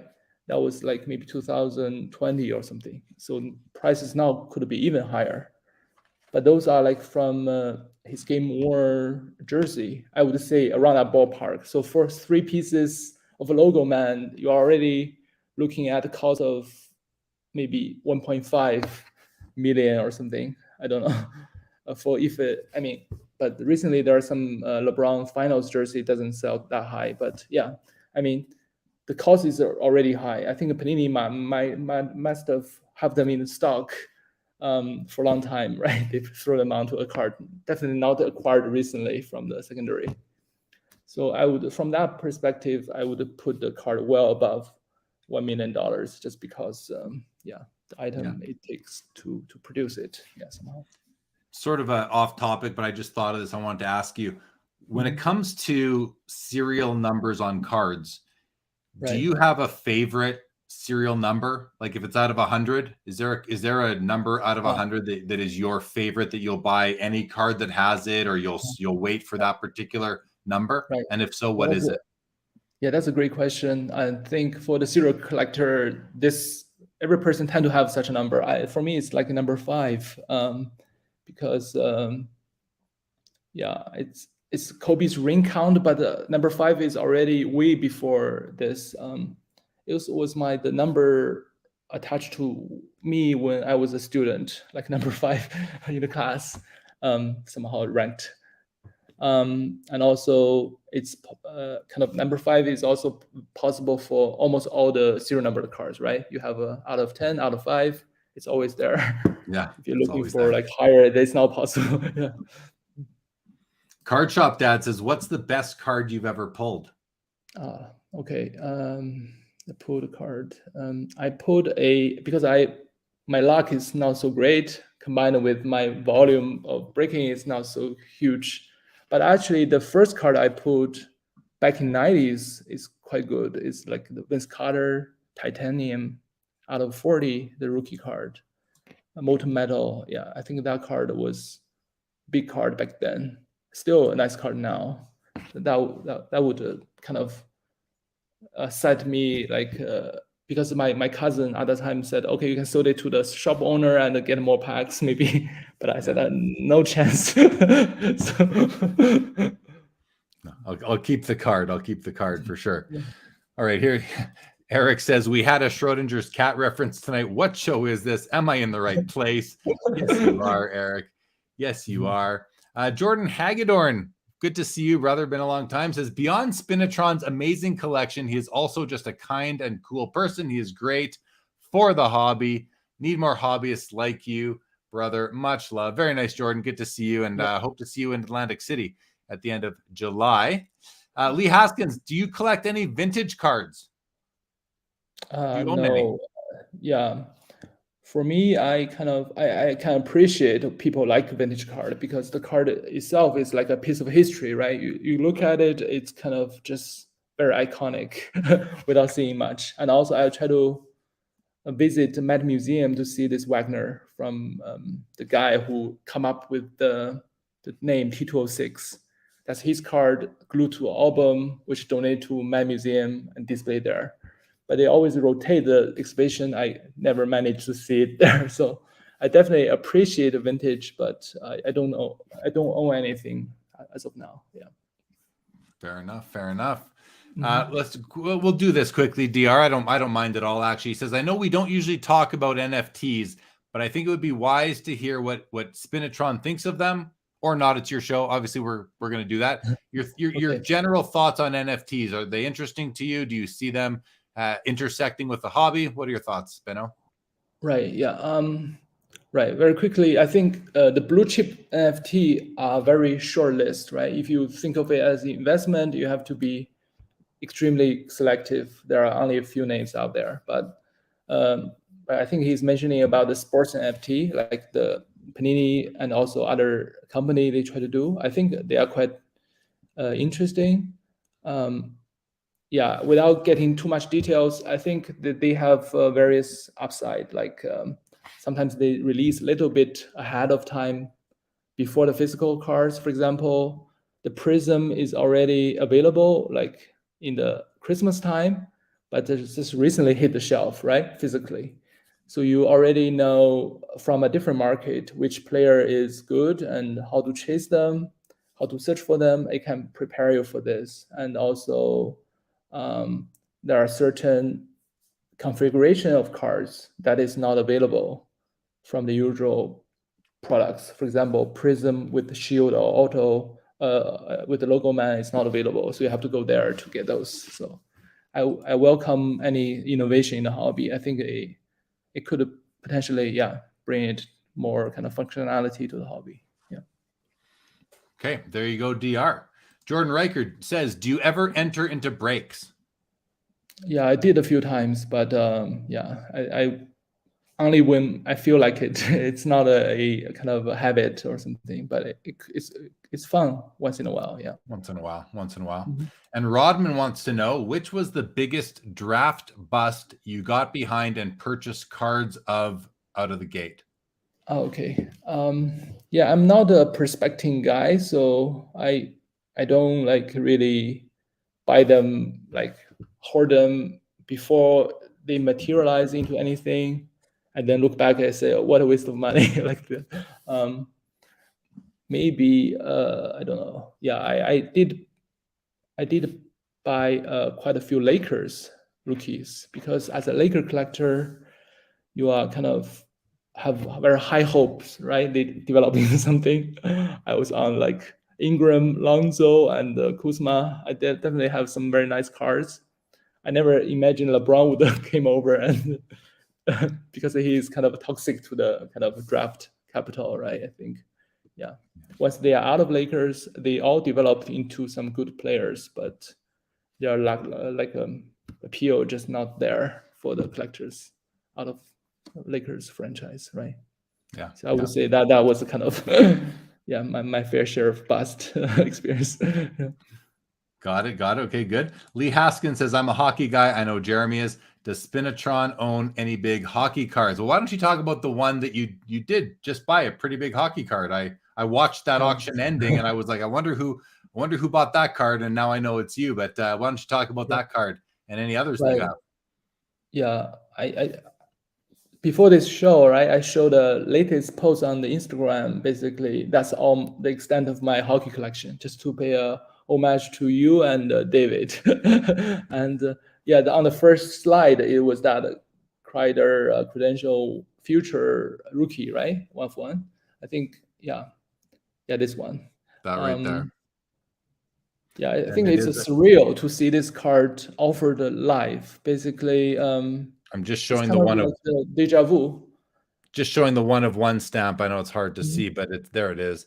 Oh, yeah. It's the 1-of-1, and that's the Chris Kreider credentials. Who this card? I mean, Chris Kreider really up until this season, ever since his rookie season, hasn't been much of a hobby darling, but he had a really good year. I think he had over 30 goals. I don't think he had 40. He might have, and Wow, but he has the 1-of-1 credentials from 2012 Fleer Retro. So that's a pretty big card, and you now own that card. So that's a set that some people are looking to complete, Billy Hausman included, and he's not going to be able to because you have that card now. So that's a big card. Yeah, I'm sorry for him, but yeah, he also I also want the Ovechkin out of 2 he owns. He is a great collector. I did a Instagram story share, like matching my group photo of credential now with his. I think it's quite nice. It's amazing. Like has all those credentials. And I just see Jeff McMahon informs us that he scored over 50 goals this year, Chris Kreider. So yeah, I knew he had a 52. Thank you, fellas. There we go. You all know he scored over 50. Thank you guys for straightening us out on that. I slipped my mind, but wow, what a great year. That's a breakout year for him. And they must. I turned off the game tonight in the middle of the second period. They were up 4-1 to go to game, which will lead to a game 7 against Carolina in the conference semifinals. So that's pretty good stuff for him. That, you know what, he's a good player, Spino. That's a great card for sure. Yeah, I think to Rodman's question, all the credential future 1-of-1 I have are complete bust. Maybe this one is a different story. It might be. He very well might be. Gerald Fortier in the house. What is going on? G says, "What's up, Spino? What are your top 3 favorite Kobe Bryant autographs?" Okay, yeah. I like the 90s Kobe auto a lot. I think the one I have, like the 99 Encore game jersey auto out of 8. I have 2 copies of it. That was one of them for sure. I think he also has a Topps Chrome Stadium Club, or I think it's a refractor type atomic refractor auto from 99. I think that's one of the top Kobe auto, which I don't have. And the other one, maybe I would say like the 03 exquisite base parallel auto patch 1-of-1, which I mentioned earlier. That's one of my favorite. Yeah, those 3 maybe. There you go, Gerald, and we'll see you in Atlantic City, I am sure. Tom Bullard, what's going on? Good evening to you. Eric tells us that the goalie for the New York Rangers, Igor Shesterkin, had 2 assists tonight. Now, goalies don't usually contribute to the offense, but he had 2 assists tonight. That is a big deal. Congrats to Igor Shesterkin, who is up for the Vezina Trophy for the best goalie of the year, and also for the Hart Trophy for the best overall MVP of the league, which is pretty cool. I want to bring up this comment from Henry from a few minutes ago. He says, "I am buying rare 90s insert and parallel Jordans and Kobe's. My dream card to own was 98 Fleer, brilliant 24K Kobe. I never see it for sale on eBay. Please help." Is this a card that you think he'll be able to find, Spino? I think this card recently surfaced in either PWCC or Golden or Alt. I think, yeah. Hopefully the buyer will offer it again. Sometimes they do. Sometimes they do, for sure. And Card Vibe says, "I know you're a big Kobe fan, but do you have any Tim Duncan in your collection? Great battles back in the day." Right. Yeah, that's a good question. For me, like this battle or this pairing kind of theme is very prevalent in my collecting. So I do have some Duncan which matches Kobe. For example, recently I showed, I think within my last 6 posts, I have a Duncan credential triple. All of them are out of 2, like 2 out of 6, the rookie year, and also 2 further, which are print run 20 or less. So they are really rare. So, but all matching number out of 2, which is a partial numbering to his jersey number. Partial jersey number. Will be very mad if I say something like that. All right, good stuff.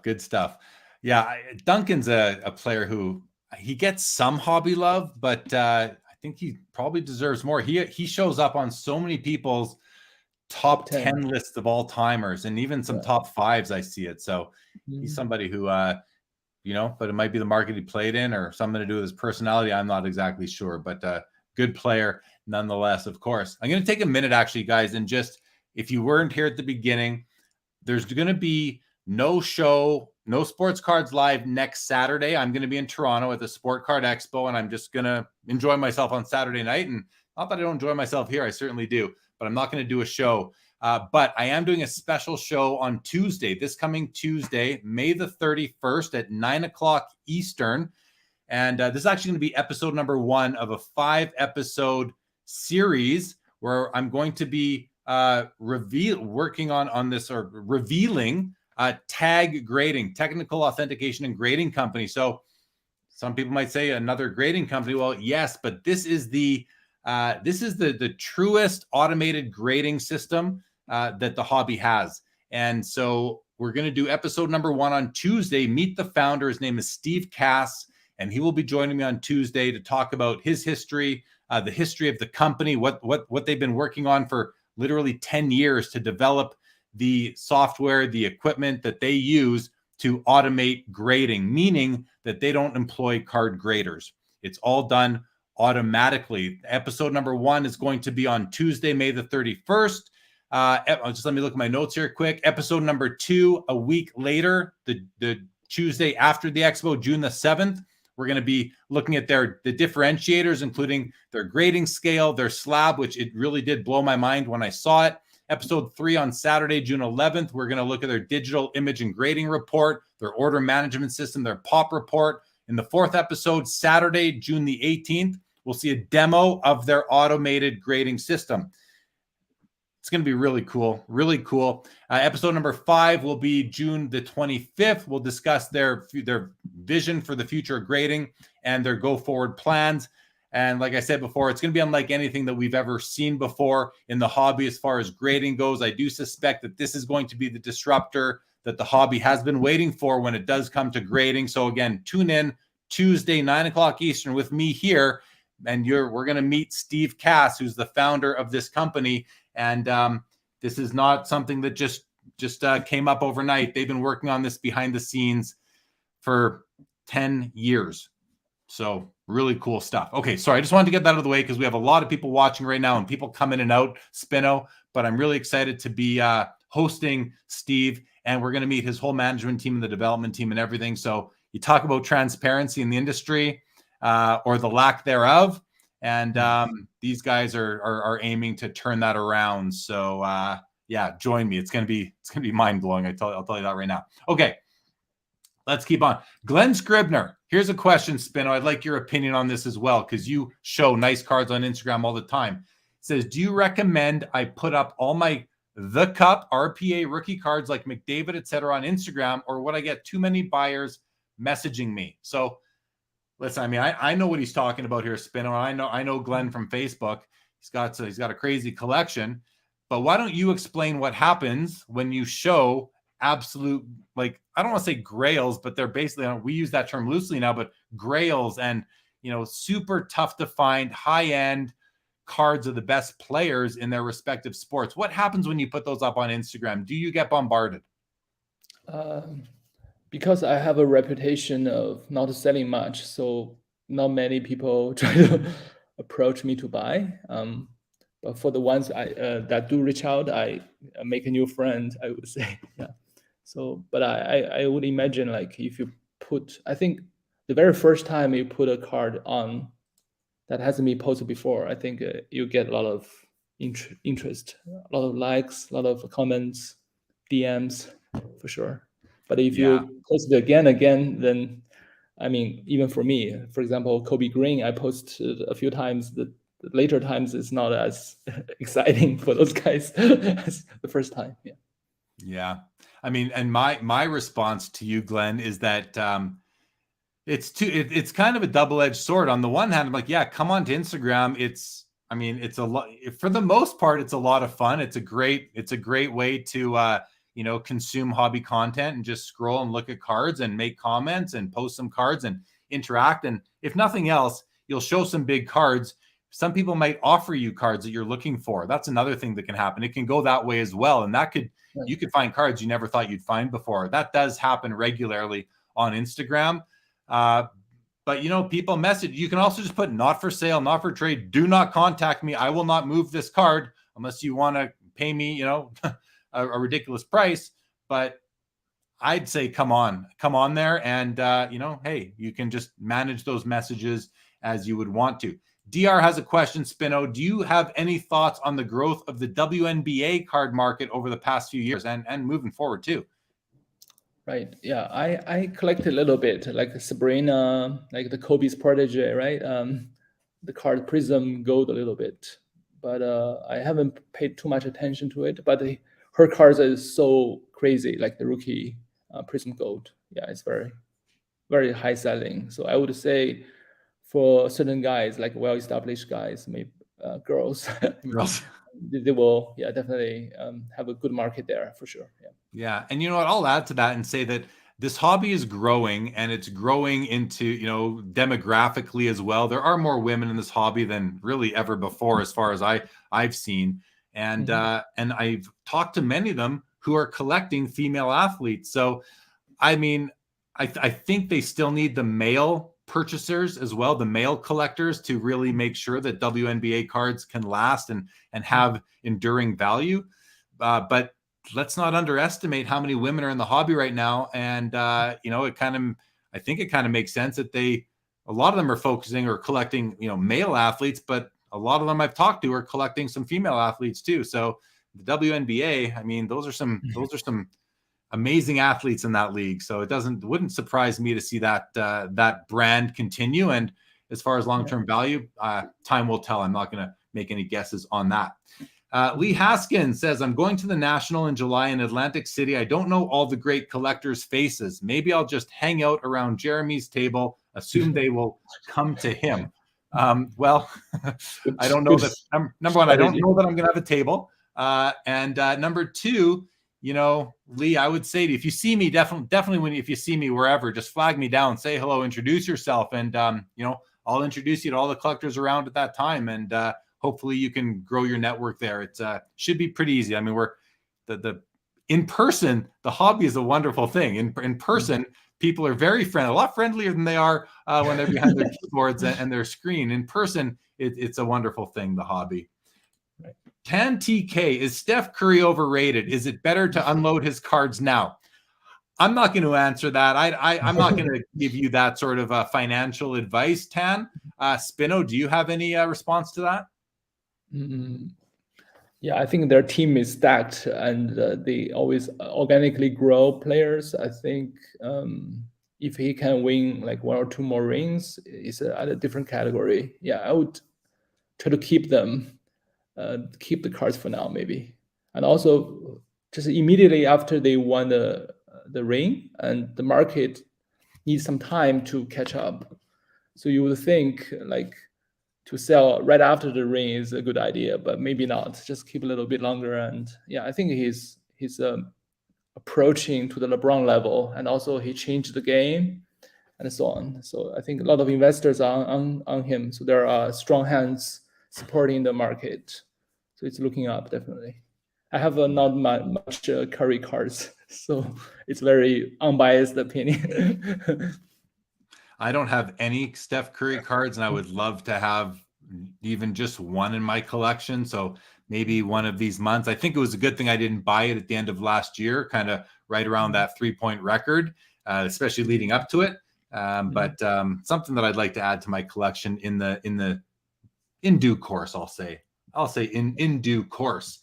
Back to the female cards, for sure, says DR, as the father of 3 daughters, I have made it a long-term project to collect Hall of Fame female athletes autograph cards in WNBA and U.S. women's soccer. So there's another thing, fathers assembling collections for their daughters. I think that's a wonderful thing. Kudos to you doing that for your kids, DR. Dave Bolaton says Curry wins and he will have as many titles as LeBron. That's a big deal right there. Dave says Curry wins 2 or 3 more, and maybe he's the best player in the 2000s and not LeBron. Yeah. Hey, I'm not an expert, so I'm not going to comment. I'll say, yeah, maybe that could happen for sure. I'm going to go back to this one here now. Oh, no, sorry. We covered that already. Skeppy's comment here. With more collectors than there are cards in existence with low serial numbers, etc., what advice can you give towards cards or sets that people are overlooking? How can the collector evaluate alternatives? Like, this is a really good question. I think, Spino, can you take a second, process it, and then give your best response to this? Okay. Yes. I mean, really, what advice can you give towards cards or sets that people are overlooking? What do you think is something that could, have a run up in the future value-wise?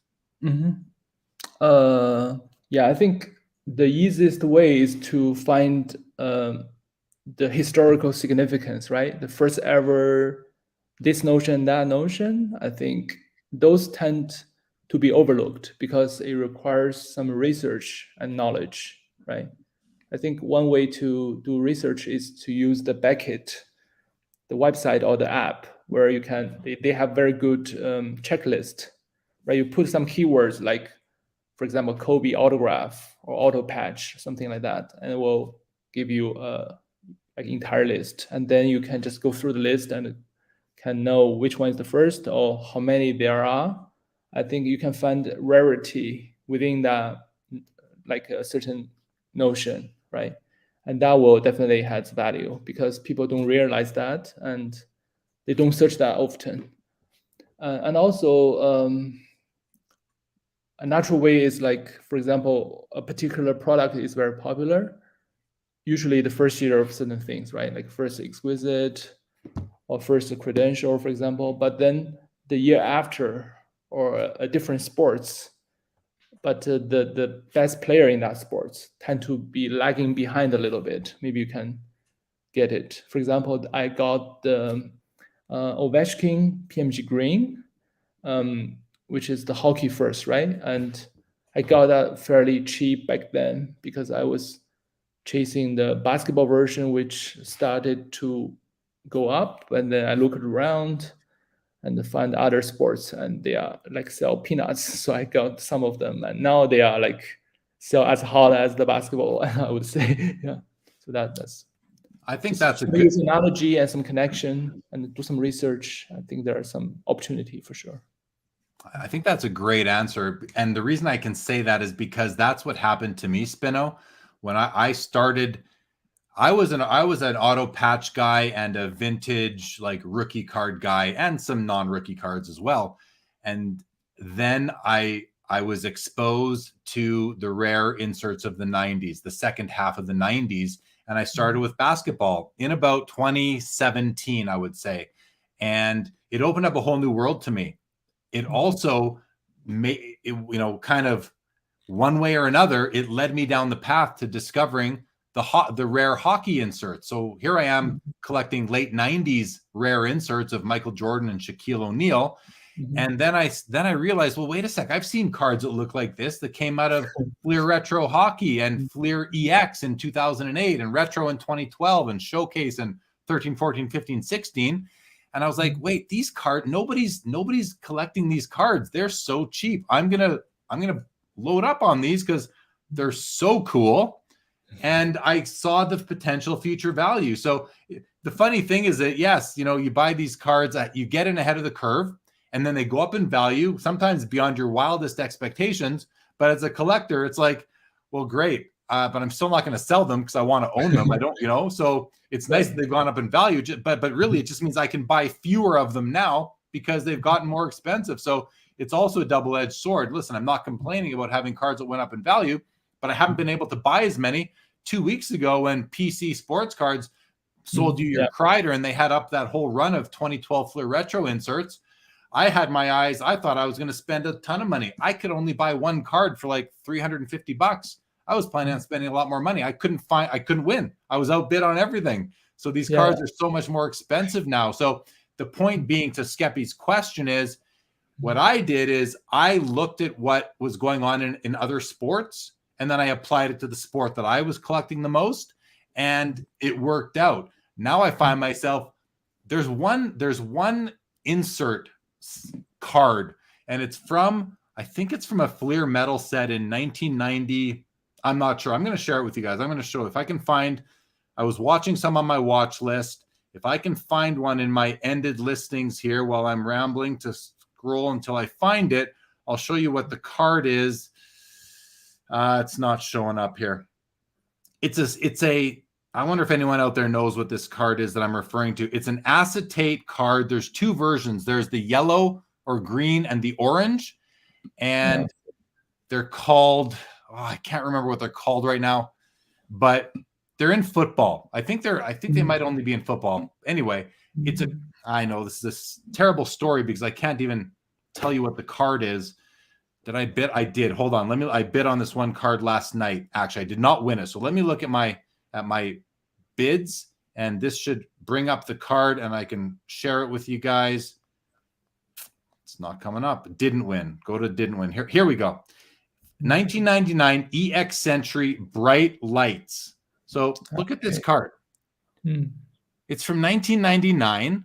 It's like an acetate. I think it's a pretty cool card.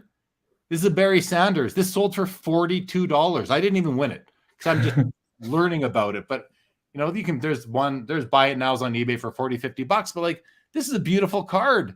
And I'd never seen it before I stumbled upon it on eBay. And it's like, wow, maybe I'm going to try and pick up the main guys, you know, the Barry Sanders, the Emmitt Smith, the Marino, the Elway, you know, these guys from that set. Now I might have just driven up the price. Who knows? But anyway, again, point being that there are still cards out there that the hobby isn't clued into that are pretty cool. Maybe this card has a high print run, so it never will be worth anything, but who cares? I still like to own it. It's still pretty cool. Have you seen that card before? No, the first time. First time, right? Exactly. Yeah. First time. The 90s it's a huge, vast ocean. Yeah, it's you learn everything new every day, basically. Lots to discover, for sure. Lots to discover. Okay. Kevin says, if the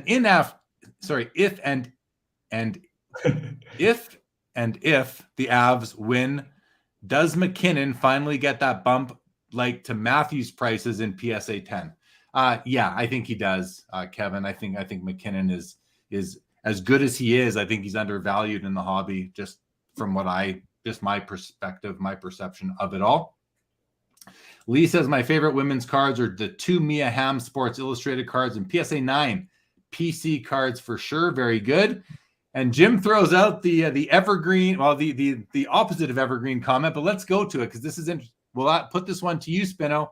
What do you think about the current state of the card market? I mean, this is it. This is the ongoing, everyone wants to talk about this. I do too. I like talking about it. What do you think about the current state of the sports card market? Right. Yeah, it's a very loaded question. I think I can spend like maybe half an hour to answer it, but let me just give some brief thoughts. I think it's, I would say it's very active, very healthy, and like a lot of people from various different backgrounds and end game, right? They are part of the market. I think it's as popular as it's ever been, and most of them don't even know the cards that well. So there will be further, like if they can stay longer and enjoy it more and grow the whole like the space, as people say it, it will be even better. I think I kind of some people try to put it as a asset class, right? Kind of try to compare different, like the growth and like the return of investment and those kind of things. But I think the cards, one of the argument is like they try to make it more analytic driven, right? Try to show, okay, a certain card sold as such, and a few weeks later or a month later, it sold either like a little bit down or up or whatever. But I would say because the data points is essentially like 2 points, right? I think people shouldn't make too much conclusion out of it, because sometimes for a particular auction, it's really depend on whether people are participating on it or not, right? There are people who win auction and immediately try to resell things, and even successfully doing so, like systematically, because people don't see them sometimes or don't have the means to acquire them at that time, right? And those people provide them some more flexibility to acquire them through trades or payment plan or some other things. So it but also get something in return. So there are people like this, but sometimes that can lead to a price increase, right? And in such a way. But there are also times where two guys battle out, and one guy try to resell the card maybe within half a year. In that case, because it could be a bidding war and the third guy is way down, right? And also the second guy might be the underbidder, who might get a little bit discouraged and not participate in the reselling. So that could lead to a big drop in price. So this kind of thing happens. And if you know behind the scene on certain auctions, you know why price behaves such way. But that shouldn't interpret as the market is going down, right? Because of you see that. So you should be, because the market mechanism is different to like stock market. People have sentimental value attached to it. And for the really good stuff, if you offered basically gone within like half a day, I would say. So for example, you put a very nice card on eBay, the top offer roll in within minutes, and it's gone within half a day usually if you priced it carefully. So I would say that's a totally different mechanism to other market, and actually very uncorrelated to that other market. So it's very good as a kind of alternative investment. If you like part of your portfolio, if you think of as investing, try to hedge against the like other market which tend to move in unison, right? As you can see, like market right now is not in best shape, but the card is still doing very good numbers across the board. I would say, yeah, I'm very kind of bullish in this area, and there's so much to like for people even do not really know the market so well, and they are willing to put significant time and resources to it. I think the future is bright, and also the big company Fnatic has a crazy valuation, right? They are very good at fundraising. So if the producer of the collectibles is so like have such confidence in the space, so everyone should feel very good to be in this space. I would say, yeah. No, well said. And I like when you were talking about, some cards can sell really high because you have those top two bidders that are in a bidding war, and the third guy might be a lot lower. And, once those top two cards sell for a lot of money, that's going to bring more and more of that card out of the woodwork and into the market. But those top two guys already have their cards. So the next time it comes, it might sell for less. And then what happens is you get the scared money or the scared collectors and investors in the hobby who notice that, and they say, hey, that card went from being worth, in the case of Michael Jordan, $720,000 down to 400, down to 350. I better sell mine before it bottoms out. More and more come onto the market, and now we have a sky is falling situation and narrative that really it snowballs out of control in the hobby and in the hobby narrative and in hobby content. But really what's happening is we're having a shakeout of the weak, the non-collector, I would say, the people who don't really who aren't looking to hold these things. We're shaking them out. They're too scared to hold on to their cards. And then we will eventually stabilize again once that cycle works itself out, and then it will build back up and count on it. It'll happen again. So it'll get so high, more cards will come out of the woodwork, then it'll come down again. It'll keep on going up and down, just like every other market in the world, except the Honus Wagner market. That market never goes down in value.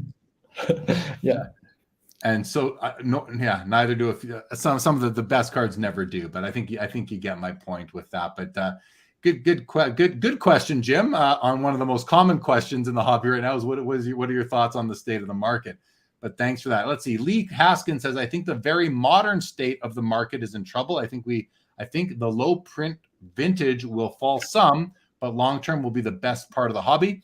I think the not just the low print vintage, but to me, you've also got that low print, like best players, the credentials and these kinds of things that are just, I think they're here to stay as well. Right. For example, I'm a strong credential collector, right? I also chased in that kind of unloading of the credential hockey. I bid on like 5 of them. I only won 1. So if I'm one of the strongest credential collector, so if I wouldn't be able to win auction, how can the market is falling? That's no chance it's falling. It's falling on the common cards, really, and some of the non. I guess some of the. Listen, when I say it's falling on the common cards, I mean the Michael Jordan rookies, the Wayne Gretzky rookies, the common stuff. The cards that were meant to be in binders, putting sets together back when kids were doing it, and adults in the 70s, 80s, 90s. I mean, but I saw a question earlier on. I just came back to me. Someone asked, who's the best Hall of Fame football player to invest? I can't find the question right now, but I was going to say like Jim Brown, Joe Namath. Like these are guys that are not going anywhere. But I want to go to DR's question here. While cards can be bought and sold, the priceless thing about the hobby is the fact that 100 people around the world can come together on a Saturday night or Sunday morning if you're in Berlin like Spinotron is, hang out talking cards. Cheers to you all. That's a great comment, DR. Kind of helps to recenter everything, right? No matter what's going on in the hobby, we all have this hobby in common. We all like or love our cardboard. And like Spinotron said before, we can make really good friends because of this commonality that we have, this common interest.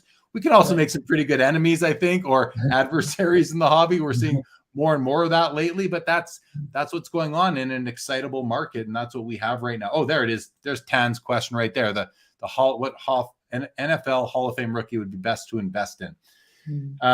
Joe Perot says Spinotron dropping some wisdom. Thank you, Glenn Scribner, for that comment. Appreciate it. Lee says Fanatics will be the leader in the modern card. We will see. We'll see what happens. Well, best space to be in, says Gerald. I mean, if any of you know Gerald Fortier, Windy City. What's your name on IG, Gerald? Windy City Sports Cards. He's an OG guy. I've known Gerald. And he also helped me in my collection a lot, right, back then. He's helped you, huh? Yeah. He's a guy that people who've been around the hobby for a while definitely know. Gerald, and a great, just a good dude. Gerald, always good to see you in the chat, buddy. Lee says, I've never sold a card, so I'm a collector. Yeah, you certainly are. And Gerald says, record-breaking sales weekly, but yes, market is horrible. Yeah, LOL. I mean, it's like I wish I collected this horrible market, because like I said, the cards that I want to buy just go up in value. I mean, I can't afford them anymore. I'm getting outbid more than I ever got outbid before. So the narrative that the hobby, that everything is, the sky is falling. Listen, there are cards where that is applicable. I'm not saying it's a fallacy. There are cards where the sky is falling, but look at the populations of those cards. It just comes back to, listen, I'll always collect what you like, but if what you like is going to go down in value, try not to get hurt by that, but collect what you like. And hopefully some of the things you like are cards that won't go down in value, that are rare and of popular players. There's Gerald's IG, Windy City _sports cards. Give him a follow if you haven't yet. He's just a great hobbyist overall, and someone who's always set up at the National. And for the first time tonight, we are at the bottom of the comments. We are a minute shy of 2 hours going here, Spino. This has gone way faster than it feels like. So we can wrap this up. Listen, you started on the show here at 4 a.m. your time. The windows behind you were much darker. I can see the sun must be up, because it's got to be about 6 a.m. where you are now in Berlin. So anything you want to thank you, Gerald. Appreciate that, buddy. Anything you want to say, comment, leave the audience with any thoughts.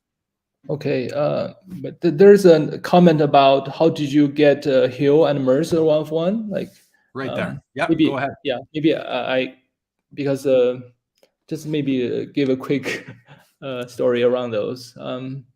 So for the Mercer 1 of 1 is actually the chase card of that year, right? Because Mercer was highly touted, and also the card was pulled on a magazine.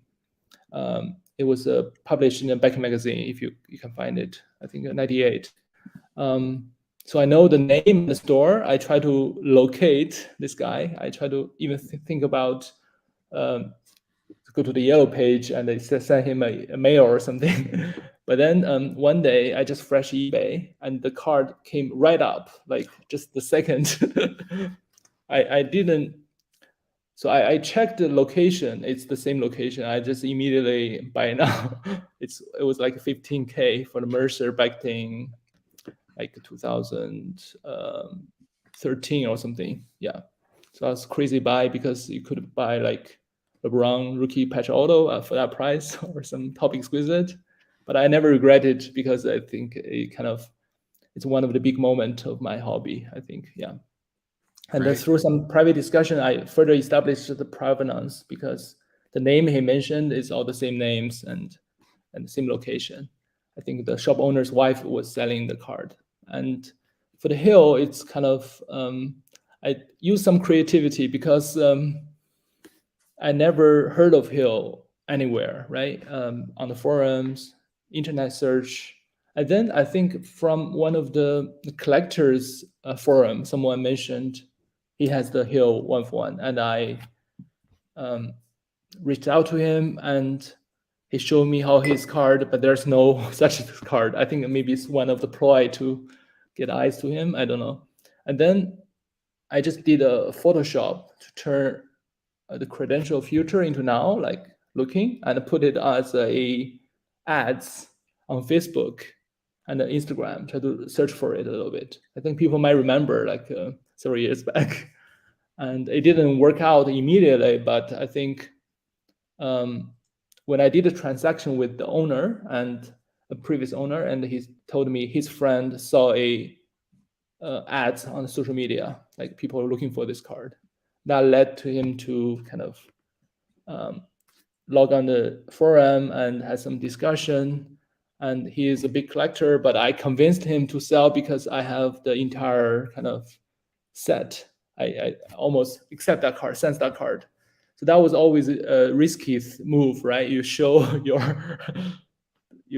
thing, and if you came across a very bad seller or greedy seller, it's impossible. But he was kind of guy. I think it's the best home, so he reached out, reached the deal in the end, and I flew to the US from Germany. Glad it's not a COVID situation, otherwise it would be huge disastrous. And that flight to the US was simply to pick up that card? Right, just pick up the card. I also asked a friend to kind of come with me, and because that friend also helped me throughout a lot of the journey, including when I was undercover underground. He received a lot of card, so be part of this thing, and he was also very happy because he can also appreciate the 90s. Yeah, that was basically the story. Yeah.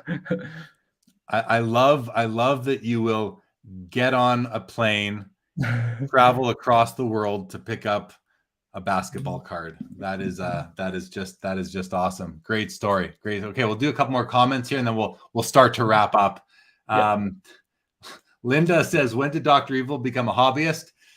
Well, I've been a hobbyist for over 40 years, Linda. 1980, you could say 1980. I'm sorry I couldn't resist. That's okay. I get it a lot, and I'm totally okay with it. No problem at all. Gerald, look forward to seeing you too. Says, look forward to seeing you, Spino. Lee Haskin says, enjoy the Sports Cards live show. It's part of my hobby time. Great show, and how Jeremy answers all the questions. Not many shows like it. Thank you, Lee. Always just honored that you're here, buddy. And Joe Pro says, Grant Hill is born October 5th, 10-5, a very fine birthday. Maybe it's Joe's too. I like fives too. Yes, it must be Joe's birthday as well. Well, listen, I mean, I'm just looking at my notes to see, is there anything we didn't talk about? I think we touched just about everything that we were planning on touching. So I want to, thanks for waking up early in Berlin to join us at the regular time for this show, Spino. It's been great having you. Remind everybody, I'm not doing after hours tonight. Tomorrow, 7 o'clock Eastern on Collectible Live on this channel. My guest will be Doug Turner from the 615 Collector podcast. He's a good guy. He's a great podcast. I've been listening to his podcast now. Him and his son Brandon team up. They do this podcast. They drop it on Fridays. I was on theirs. I'm having them on Collectible Live. They just take a great approach to their podcast. Really, like, here's the information. Take it for what it is kind of approach. I really enjoy it. So check them out, and check that out tomorrow at 7 o'clock Eastern on this channel, Collectible Live with Doug Turner. And then, of course, as I mentioned a couple times, Tuesday special episode 1 of 5 of the Tag reveal. Tag is technical authentication and grading. Just when I say trust me, join and watch and learn about this company, I think you're going to be kind of blown away. I hope you are. I was when I learned about it. So invited them on, and we're going to do the show. Thank you, Tom Bullard. Patrick says, in honor of Spino, I'm looking through my collection for a 1 of 1, 2 of 3, 5 of 8, 13 of 21. Okay, that's the true Fibonacci way. Yeah, that's cool. The true Fibonacci way. There you go. Thanks, Patrick, in honor of him. All right, guys, that's it. We're done. We're going to end this episode. So thanks, everybody, for joining. Spino, give you a chance to... Oh, wait. The writer, producer, performer of the Sports Cards Live intro song just joined and says, oh, man, just now tuned in. Need to go back and watch. Yes, you do, Sean. Go watch this whole 2 hour and 6 minute broadcast. Please do, buddy. Okay, Spino, let you say goodbye to the chat, and we're done. Okay, thanks for having me, and it's a great fun. And always feel free to reach out to me on Instagram. I reply to every message and try to help out as much as I can.